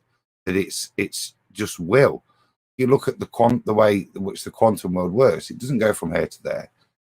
And if you're not there, so that to me is another proof that we don't live in this evolutionary physical world, which is just mechanistic. long-winded. Would I be right to expand on what you're saying by saying back in the bit of the presentation when Quantum Eraser was saying about requiring a transceiver situation or a transmitter and a receiver both agreeing on their terms? Well, if you're describing detecting a light and you're not there to detect it, well, then there isn't the receiving part of the information structure. So therefore, that part of the matrix isn't there because you're not there to receive it. Our meaning with regards to quantum mechanics, fundamentally, the light doesn't necessarily travel unless you're there to receive it. It doesn't have a path unless there's a requirement for it. That doesn't sit with purely materialistic viewpoint of the way things work. And for me, that has to sit outside of the natural. It's not just material interactions. Something else is happening in the what quantum mechanics describes, which means it isn't. It is not sitting in just a purely physical. So that for me takes it again into a proof that this isn't just randomness, that the actual material fabric of, I might describe certain actions of an ether. I'm not talking in terms of ether. I'm actually talking in the way everything works. If you try to comprehend within quantum mechanics how a light is received, I'm sorry. Wait a second. I'm sorry. Hold on. I'm sorry. Did you say ether? I said not like not some secondary encompassing thing like people might imagine something stuff that we could put into the bracket of ether. I'm talking outside of a bit like what I said earlier. The whole very matrix of it, to me, says it's not materialistic in its basic function. We might experience materialistic function, but little bits of quantums indicate that actually at the core level there's more. It's not that there's more, it's that actually at the core level, fundamentally, it's not materialistic. It's not a particle going from A to B, even with light. It's only when there's a knower or a receiver that manifests for us. It's spiritual, but yeah, I agree that the confinement of the material world will never explain this phenomena. And waves aren't things. Witsit, come crashing the party, man. Gold Beans, man, how you doing? Good. What up, Witsit? Cool. 1 second. Yeah, confinement of the material world can never explain light, and waves aren't things. What? Yeah, exactly. You got it. Yep. How's those cars, man? Cold? Yeah, I was going to ask you, was it good? Yeah. It's 40 degrees in Tennessee? Yeah, dude, it was earlier. Was the sun out? Yeah, luckily. Yeah, I figured it was because it was sunshine and a whole bunch of that. That saved you.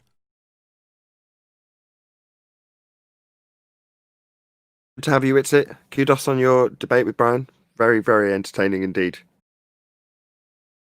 Gracias. QE, exceptional moderation, I shall say. Everyone keeps saying that. I'm not seeing it. Awesome. Seeing restraint, that's all it is. It's unlike you to be so restrained. I don't want Adam's point to get lost, though, because I was trying to think of a way I could describe it in terms that people have heard us talking about in the past with things like the double slit. If I'm to try and put Adam's words into a context with the double slit, it would be to try and attempt to explain how you're influencing which slit something that doesn't even have a journey goes through. Correct, Adam? Yeah. The simplest way is it's like the Matrix. Whatever you experience in the Matrix has got nothing to do. Your experience has got nothing to do with the fundamentals of the reality. And for me, fundamentals of the reality is God. And the way it's only through God that we're able to experience these things. And the manifestation of matter is through God's will, which is a secondary It's a byproduct of will. He wills that in. But the way in which everything comes together to form matter is fundamentally through the will of God, not through anything mechanistic. But with the materialistic worldview, Super. you're forced within the confinement of the perceivable material world alone, right? So dumb, arrogant humans just scratch their head and they're like, it's got to be physical material world only, the perceivable material world. And so they're inherently handicapped. Exactly. You're all It's over. like trying to understand how a computer is actually physically built by analyzing the software. When I was first trying to understand this quantum eraser experiment, when I realized like just being able to manipulate the knowledge of being able to know what direction, what path a particular thing is going to take, and erasing that literally changes the action of said material. I thought that was insane. I was just like, okay, if what I'm seeing is what's supposed to be what it is, that's insane. At that point, I was like, oh, maybe that's why he called himself Quantum Eraser, because this is insane. This particular experiment. Is that why you chose that? No, I did it because through my travels in my life, I've been around a lot of experiments and really cool experiments. And this one, when I first come by it, I said, wait a second. So I literally took about 2 months and just, 15 hours a day going through each and every aspect of the experiment because I thought it was batshit insane myself. Right. So I had to get down in the midst of it and reconcile it. It had to go through my crucible, my personal crucible. Like everyone has their own crucible for things, but it had to go through mine, and it's out of this world. Right. I had to make it that way because of the bullshit meter. Right. So, and then I had to corroborate it with other experiments. Right. But this experiment right here was so beautiful and so elegant and so simple. I like the simple elegance of it. When you look at it, it looks complicated, but once you start to break down each section, it's not that complicated at all, right? And I was laughing after I came to the conclusion. I said, okay, I got it. I was reading, this is even in the literature, that these physicists, that a whole group of physicists, they would head off to the Eastern mystery religions because they knew that they couldn't hold that atheistic worldview, the materialistic worldview anymore. Of course, they wouldn't go to Christianity, but they all went to the Eastern mystery religions, which cracked me. I was here just shaking my head, laughing out loud, man. That's what led me to it. How about that? Good. Dare I say light is instant? Dare you say yes? Yeah, there is no speed of light. What's so funny about this, right? I did this presentation like 10 years ago on the speed of light. Everyone would, it was before I got into the flat earth, and I was getting, I just get, it was blatant attacks from all sides, right? I said, okay, all right, you don't need to take my presentation. You don't need to believe it. Then you get Veritasium. About 2 weeks ago, came out and did almost the exact same presentation I did. I was just sitting back like a Cheshire cat, smiling, right? Oh. Go see Veritasium, talk to you about how you can't ascertain the speed of light. And then while you're at it, go about a week before that and see his presentation on gravity is not a force, baltards. Ah! John, on that speed of light, it relates back Whitsitt to what the gravimeter is based on, because it's a bit retro. No. There's a really good Rupert Sheldrake video which looking at science and asking a bit like what QE does, reevaluating itself, and one of the topics is the speed of light. And apparently up until I think the 50s, 60s, speed of light wasn't constant everywhere on Earth. It was recorded, and a figure based on geographic locations and average would then be given. the speed of light that year. And this would be a problem, obviously. What's the speed of light this year, for example? Yeah. So what they decided was to therefore fix the speed of light and give it a constant, even though any experimental data never gave that. And I just wonder whether that has an implication in terms of that gravimeter, because it uses the speed of light as a measuring tool. Now, if we've got a historical kind of knowledge that all over the world, now this still could be the same causation, but actually is maybe the measurement is a variation in measurement is as historically described an indicator of that speed of light variation. Well, in an attempt to maybe keep it brief, right? Like what the globetards invoke the gravimeter to do is flooded in pseudoscience, right? And this is kind of going to back me into the corner of speculation, but you know, speed is point A to point B travel. I'm vehemently opposed to the idea that light does anything like that. Light's instant, right? So I would say, again, this is my, I suppose, limitation to speculation, but I would say that you're really just quantifying the illumination rate itself, like the rate of perception. But it does seem to be relatively consistent with a controlled medium, right? So the question really comes down to what is light itself, and we got another Rakia in here. No, that's not what I'm saying. What is light? I think I'm talking fundamentally. If historically, up until the classification that and the assignment of a constant, even though that constant was arbitrary based on previous averages, every previous measurement of and all measurements of the speed of light result in a different yielding of a different result. How, if these gravimeters use the speed of light to calculate these very minute things, how can we rule out the variation in the speed? Surely you shouldn't be using local and secondary ones to calibrate it against the drop rate. You must have to calibrate to the speed of light at the locality before you could use the meter. Right. To clarify, an issue in that equipment. To clarify, maybe seems to be the confusion is I'm not touting in any way like the efficacy or accuracy of the final result touted, simply the ability to detect a change.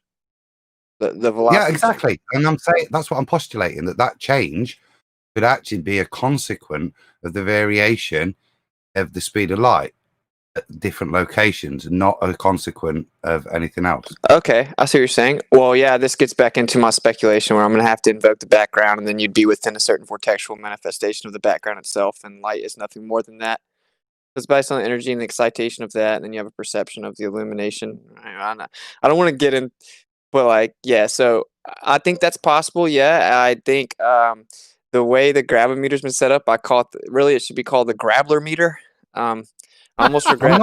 I'm not denying that from point A to point B there is no time necessarily. I'm not denying that concept. I think fundamentally that's correct, and it demonstrates my point that it's the insensitivity of the equipment that isn't quick enough to pick up the speed of light, and that's why we might see this variation. Now, outside of that, these variations used historically the same equipment at different locations, yet they still produced different speed of light.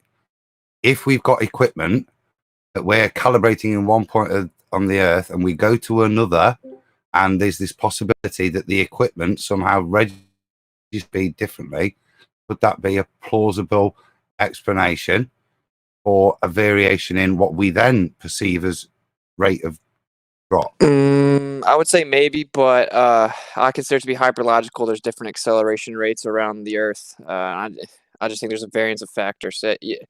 I wasn't invoking any way to demonstrate a cause. But the different acceleration rates are derived from the gravimeter, so you can't say there's different acceleration well, rates. there would be other ways to do it, but you're right. The gravimeter. The machine we're in questioning. You're right. The gravimeter is, I've decided to take a step back. I've looked into the depths of it a little more, but again, I'm not touting it the way they do. But yeah, because there's a whole bunch of things. It even invokes the nonsense that is like the contraction of the apparatus itself, right? Lorentz contraction applied to the apparatus. Just nonsense. So it is certainly pseudoscience. Sorry, dude. I was saying I caught a bit of Jaron's show on last night, saying that there's parametric variant, there's actual real reports from the mainstream in terms of variances that may occur due to different atmospheric pressure, which I found strange because it's supposedly in a vacuum tube, but they were reporting that atmospheric changes could even have minute effects. To be more specific,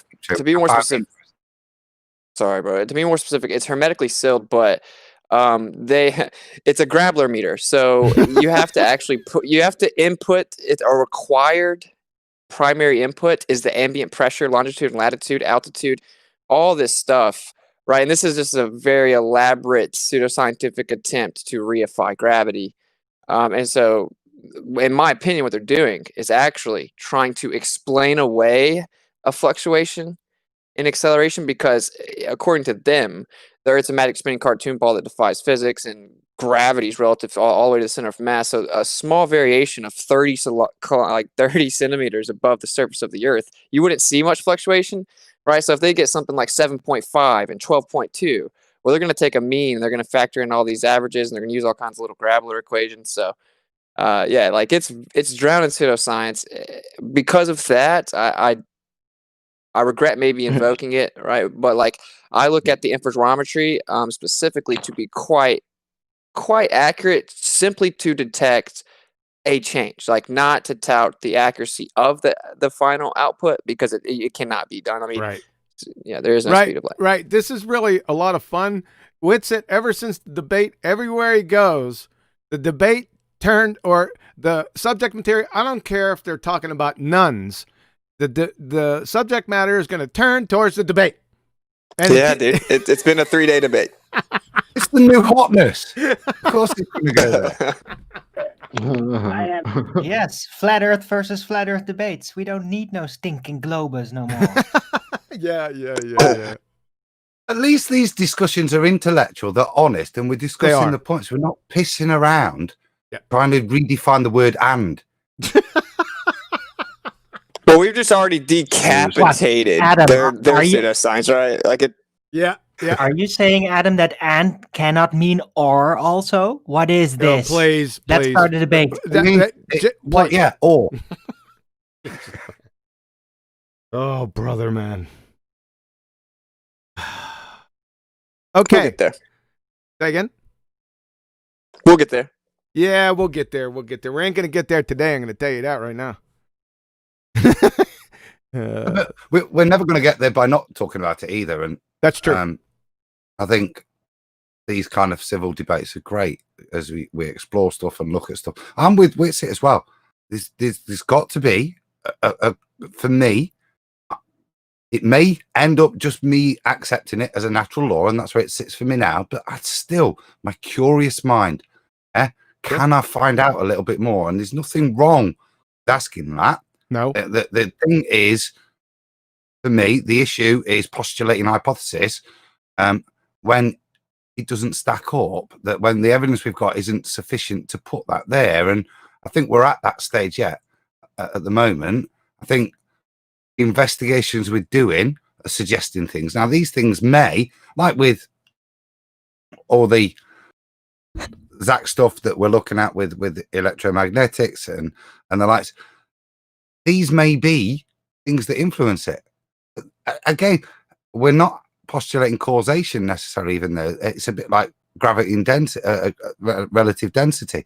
This is showing cause and effects. It's not fundamental as to why it happens.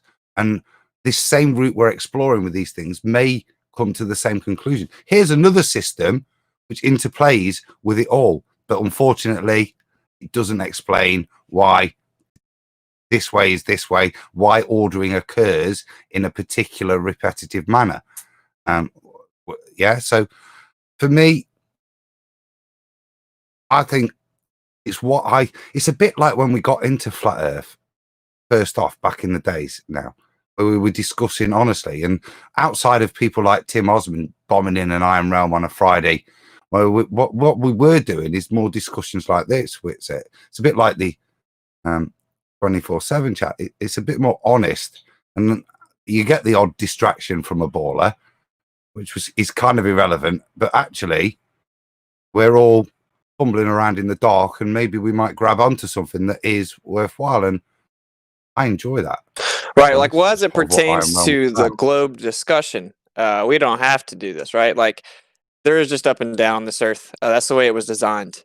But this is kind of, and density is clearly a huge factor, bro. But like this is just kind of venturing the next step, right? It's trying to figure out, well, what exactly is this agent behind it, right? Other than, of course, the designer itself. So it's a really, dare I say, like rabbit hole, you know, and so it's a process. But for me, I just don't want to sit on my hands. I want to know, you know. So sure. Well, to be honest, I think it's a lot more fun of a rabbit hole than to continue talking about magical spinning water balls flying around vacuums that people can't provide any evidence of. So I'll take this any day. Imagine somebody coming in and trying to talk about, you know, their geometric horizon right now, which it's funny enough, the old school ballers are coming in and destroying themselves. Tim, shout out to you. Yeah, they're snatching their own wigs. Yeah. They're wig snatchers, man. But they're snatching their own. Hey, shout out to Rakia Life. Hey, Rakia chimed in. God is light. What's it? Yeah, I can't disagree. I look at the globe discussion like we're in an arena and they've already been decapitated and blood just squirting everywhere. But they're so far behind, they're still swinging their sword around, right? They just don't. We've already gone and got drinks, bro. It's over. Yeah. That's what it is. Oh, got another one. Hey, sorry, Chocolate. Got another one. James Richard, declaring themselves to be wise, they became fools. Globies. There you go. And Unicorn Laser Eyes. I missed this one. Sorry about that, Unicorn. Whitsett and Brian both did great. I hope there are more flat versus flat debates. There you go. Well, while we're on the topic, I guess I'll just do this publicly here. Like, I definitely took an L on the magnetism bit, right? Like, because his response is accurate, right? Like, it's a more condensed form. It's showing the phase shift and it's affecting it in the more condensed form. So he's correct, right? And I think that I didn't do a good job articulating my points. And then when I get into debate form, I just go down swinging, bro. I gotta do the same thing in real life. So smash ballers, smash the ballers. I know. Now wait a second. Wait a second. Now, yeah. Hold on a second. Yeah, go on. Listen, folks in the audience. Are you listening to this? Word. This, you know what I'm talking about right now. I'm going to tell you this is highly impressive. This is somebody that swallows his whatever pride that he has, so you know he's not prideful.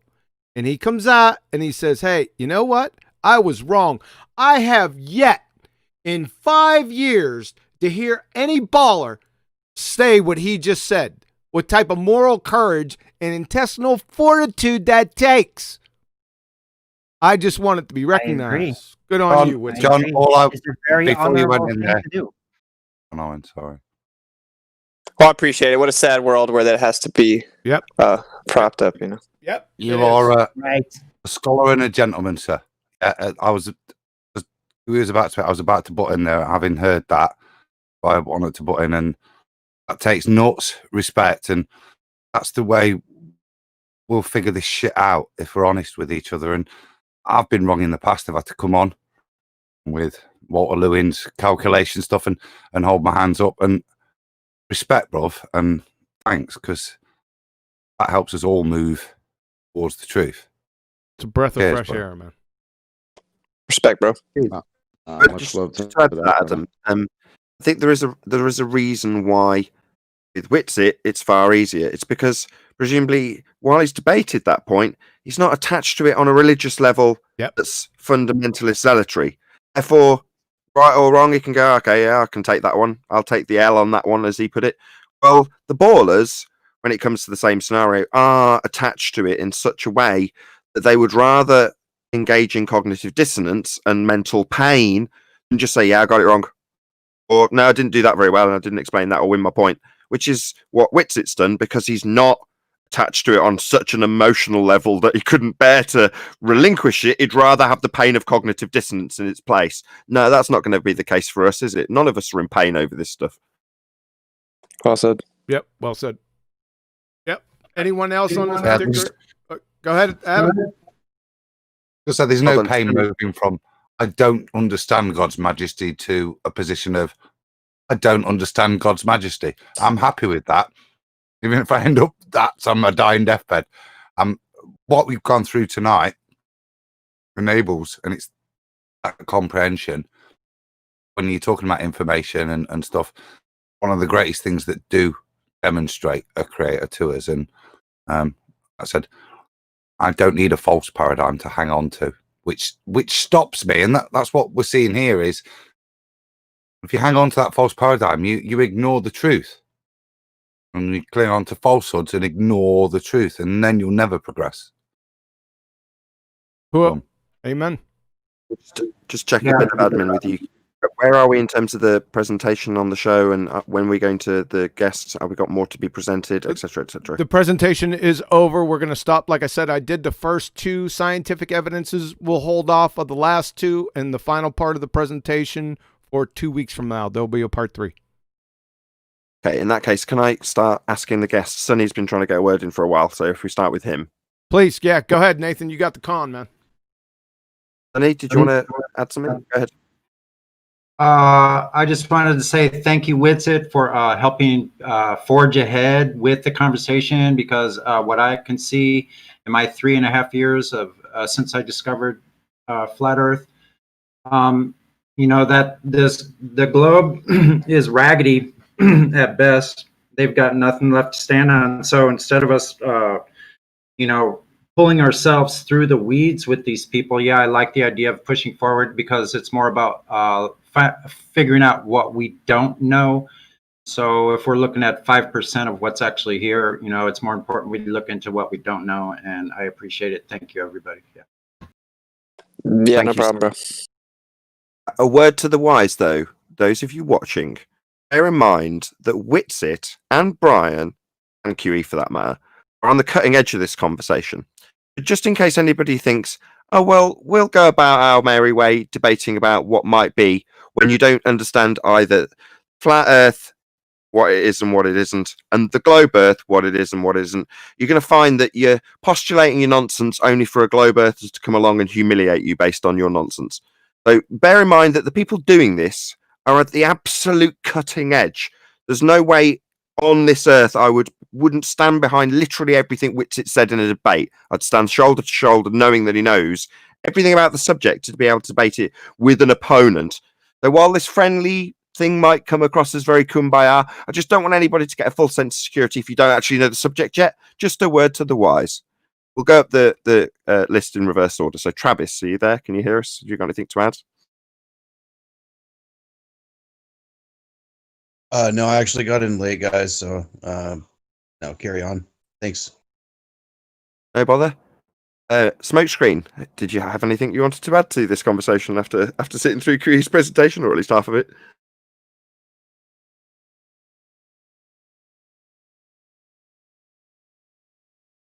No sound. He's off mute. Hey, Smokescreen, go ahead and drop out and come back in again. Just give him a second. No worries. I'll give him a second to get back in rather than moving on to the next person. Hopefully, I'll get back in and I'll hustle him off mute. Oh, sorry. You hear a Smokescreen? That make it back in. Yeah, we got you, man. Okay. Yeah, I don't really have anything to add. I was listening in. I know to some degree, just sound like it was a little bit above me to fully comprehend everything. Don't let it fuss you in the slightest. There's a good 70% of what QE presented in that presentation went completely over my head. And often I'll go over it with him afterwards and say, what did you mean by this? And you're like, to be honest, I wasn't trying to appeal to your pay grade. He doesn't say it in such a condescending manner to me. He sugarcoats it a lot more. but it's not necessarily intended. He's got multiple levels of audiences as appealing to with his presentation, so don't let that fuss you. I'll second that. Those bits I don't understand as well.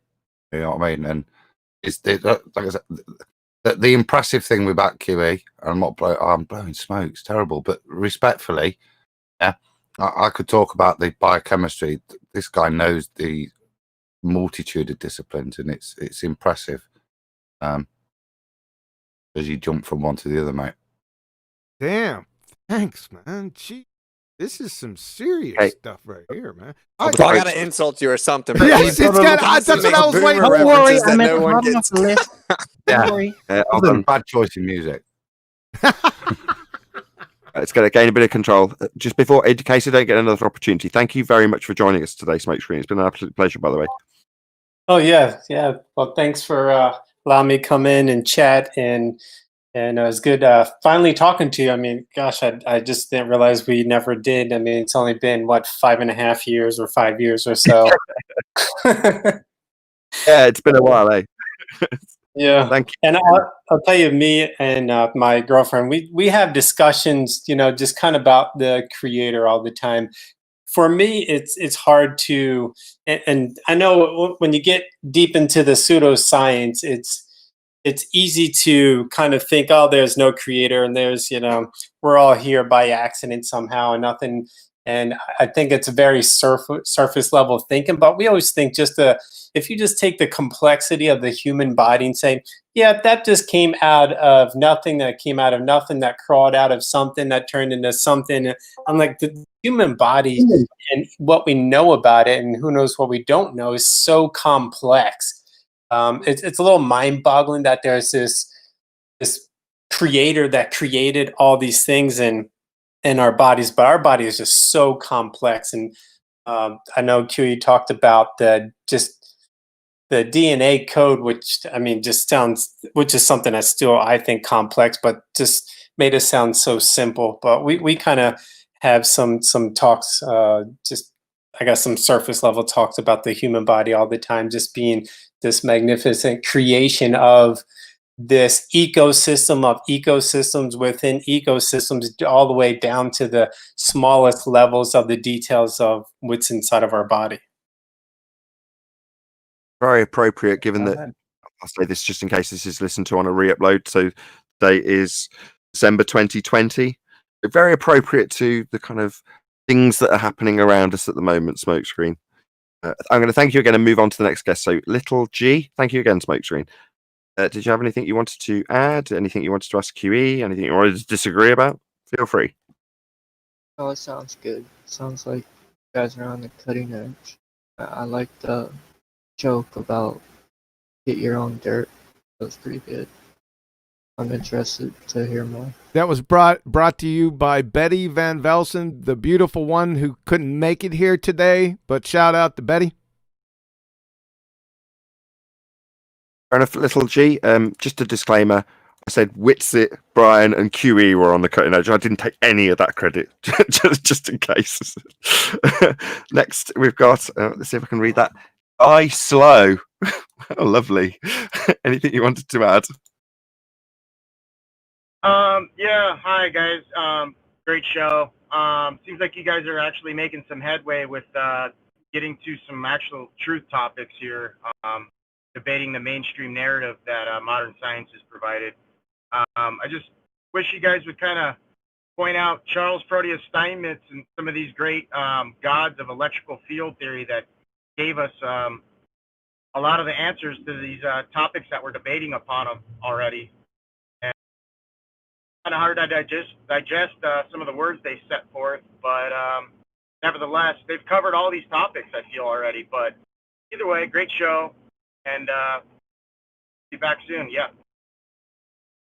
His names again. Expand on that. This is news to me, so feel free to expand on that a bit if you want to. So basically, there's only ever been two postulations as to what the cosmos is predicated upon, and that's materialism or atomism, aka quantum mechanics, or you have the ether physics. And a lot of people think ether physics. No. Hold on. False dichotomy. All right. So a lot of people will say ether physics has been debunked already. Michelson-Morley experiment or the double slit experiment. Michelson-Morley is not an experiment. John, Okay. could I just have a second on that? That's why I did try in my long-winded rambling monologue earlier, and I was going through that. I did make the distinction. The ether, we don't know what the ether is. It isn't anything that we can quantify or show. What we do have is a lot of effects that we are very useful by labeling them the ether. That's why I call it our dark matter. Yeah, it isn't truthful. We're not getting into this. I'm going to stop him, Nathan. I'm stopping him right now. I'm not going down this road with him. I already dealt with him previously. Let's move on. Okay, fair enough. He's spouting quantum foam, right? Yeah, right? Quantum foam. Did you ever hear that come out of my mouth? No, and you never will. So let's just put the end to it. Do you have any questions or concerns or comments about the veracity of the information of the presentation, Creator versus Atheism? No, not at all. I think you guys did a great job, man. Sorry if I touched any sore spots. No, don't apologize. Yeah, thank you very much, Dicelo. Great name. Moving on, we've got one last person. Is it Armistan? How do you say that? Aramistan. Amaristan. Anything you wanted to add? Anything you wanted to ask? Feel free. I did the same thing earlier, Nathan. Yeah, you can call me anything, just not late for dinner. I'm going to tip my hat to everybody in this audience and on the panel especially, because I haven't seen a more truthful bunch of people in my life, in this community. It's like a breath of fresh air, minus the world outside and all of the ignorance in it. Every time I listen to every one of you debate, I am so enlightened and blessed to be a part of it, because it's real. And I want to thank you all for that. From the bottom of my heart. Sure. You are most Did you happen welcome. to get it here? I'm only joking. Thank you very much. Appreciate you, brother. He deserves most of the plaudits for that statement, I think. Without his actions, and that wouldn't be true. Witsit disagrees with us on something, so really we should have his job. Yeah, take him out. Ring his boss right now. Motherfucker. Hey! Oh, sorry. There was absolutely none. I'm ever so sorry. And it's from you. It just had to sneak in there, didn't it? It just had to sneak in there through somebody. It's from Adam, the I'll saint. justify it, or I'll try.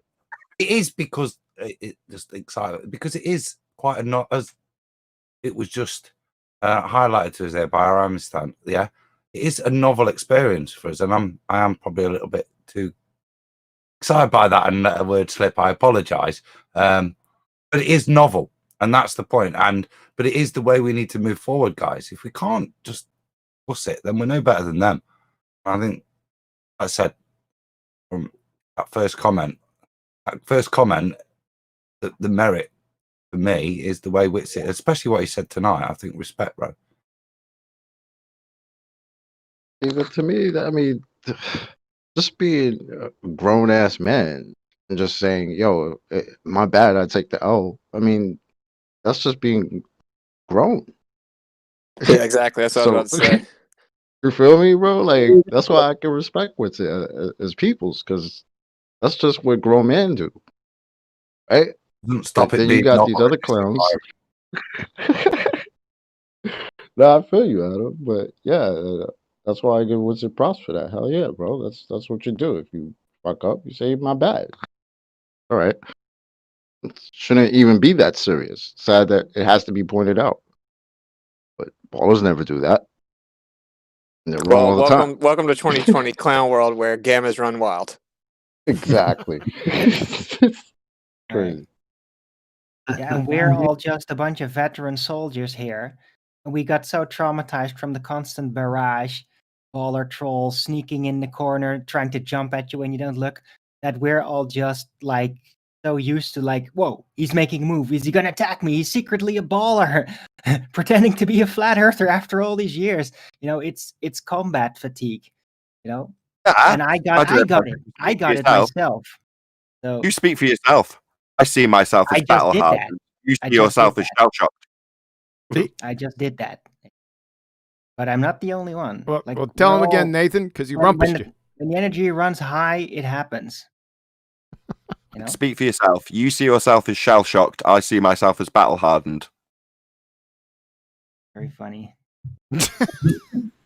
Revitalized. You could just, not make a joke about it. Maybe. Oh, my bad. Sorry for being humorous. Damn him. And me. Jeez. Right. Well, I think we've heard from everybody unless there's been anyone else. Oh, we've got one new Shadow. Did you want to add anything? Feel free. I'm a little busy at the moment. Okay. Okay. All right. Good. Thanks. Hey, Nathan, could you go through the people on the panel? They have channels, so they can shout out their channels, and maybe I could spot them into the chat, please. Absolutely. So I think we'll go down in reverse order as I was humorous at Arwin's expense. We'll go with Arwin first. Do you want to plug your channel and tell everyone where to go and what you do, Arwin?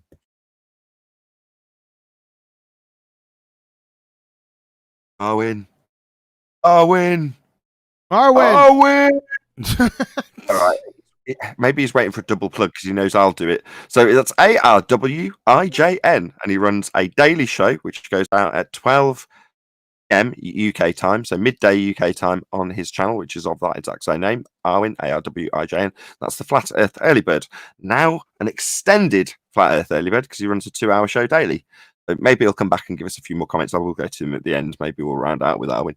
Chocolate saying you've actually got a channel to plug now, so yeah, no excuses for a plug.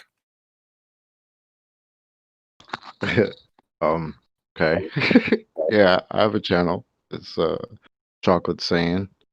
I don't really have any live shows or anything, but I am starting to make music. So I don't know if you'd call it that. Yeah, let's relax, John. Okay. Thanks. How dare you? Nobody asked me. She's got a break. Nobody asked me She's to the be right the gallery pumps. over there. Thanks. But yeah, I mean, check it out. I should have some new music coming out, and I actually just released a video on my channel made by Spurs Schemo called "Why Would They Lie," with a couple of other people from 24/7. One of which is Wits It Gets It, who's on the panel now. So pretty dope song. Check it out.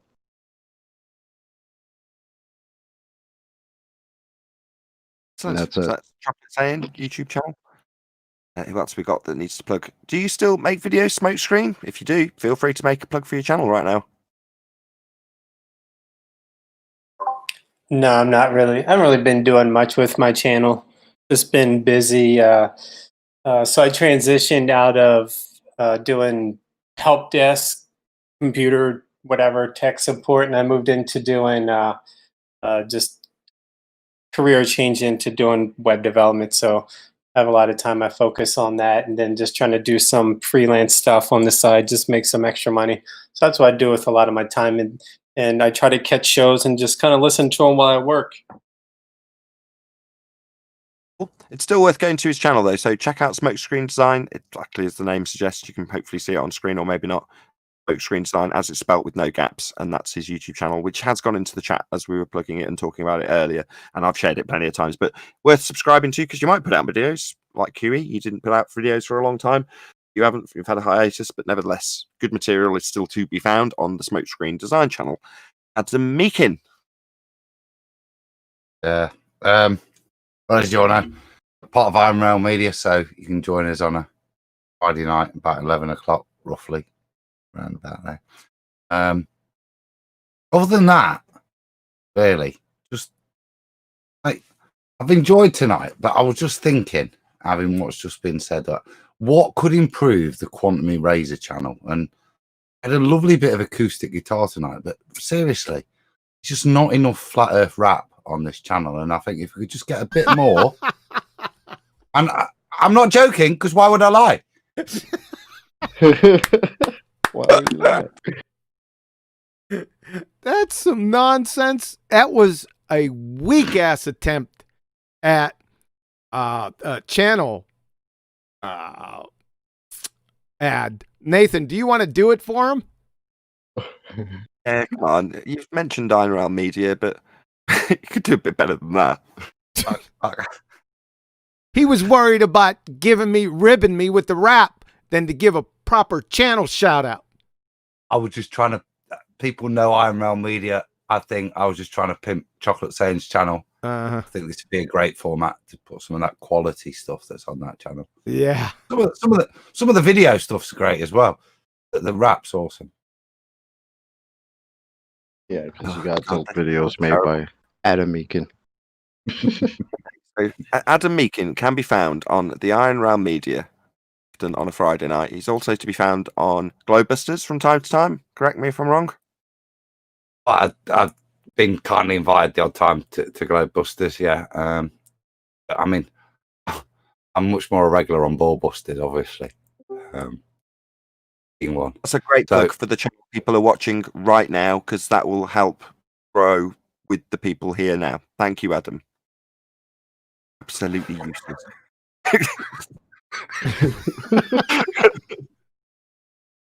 Yeah, what's it? Yeah, I'm on YouTube. What's it gets it? WITSIT. Not for the faint of heart. You know, I tend to slaughter sacred cows, but if you could put your big boy pants on, then yeah, should be a good time. Jainism Friday Lounge, usually on there Fridays. Globebusters on their Sundays. Usually try to go live around 10 Eastern. So yeah, that's about it. What's it gets it on YouTube? I populated your channel. You got the wrench, but I populated your channel in chat. Thank you, sir. Excellent. Nathan, sir, take us home. I'll plug me as well, so why not? Going out on my second channel, which is Nathan Oakley, is a brand spanking new Flat Earth Debate Uncut and After Show. So if you watched the Tim Osman show earlier today, this show is a brand new show. So 2 new shows in one day. Amazing stuff. So check out my second channel. I've put links in the live stream chat.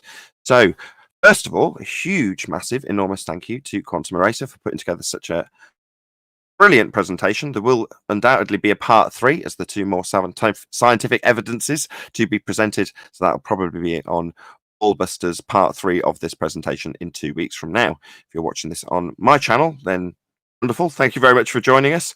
Thank you for having me, Quantum Eraser. Thank you to everybody who joined from the public audience in Discord. And of course, a massive thank you to all of the regular Ballbusters panel for making today's show possible. Quantum Eraser, you've been ace. I've been Nathan Oakley, and we'll see you all in the next video.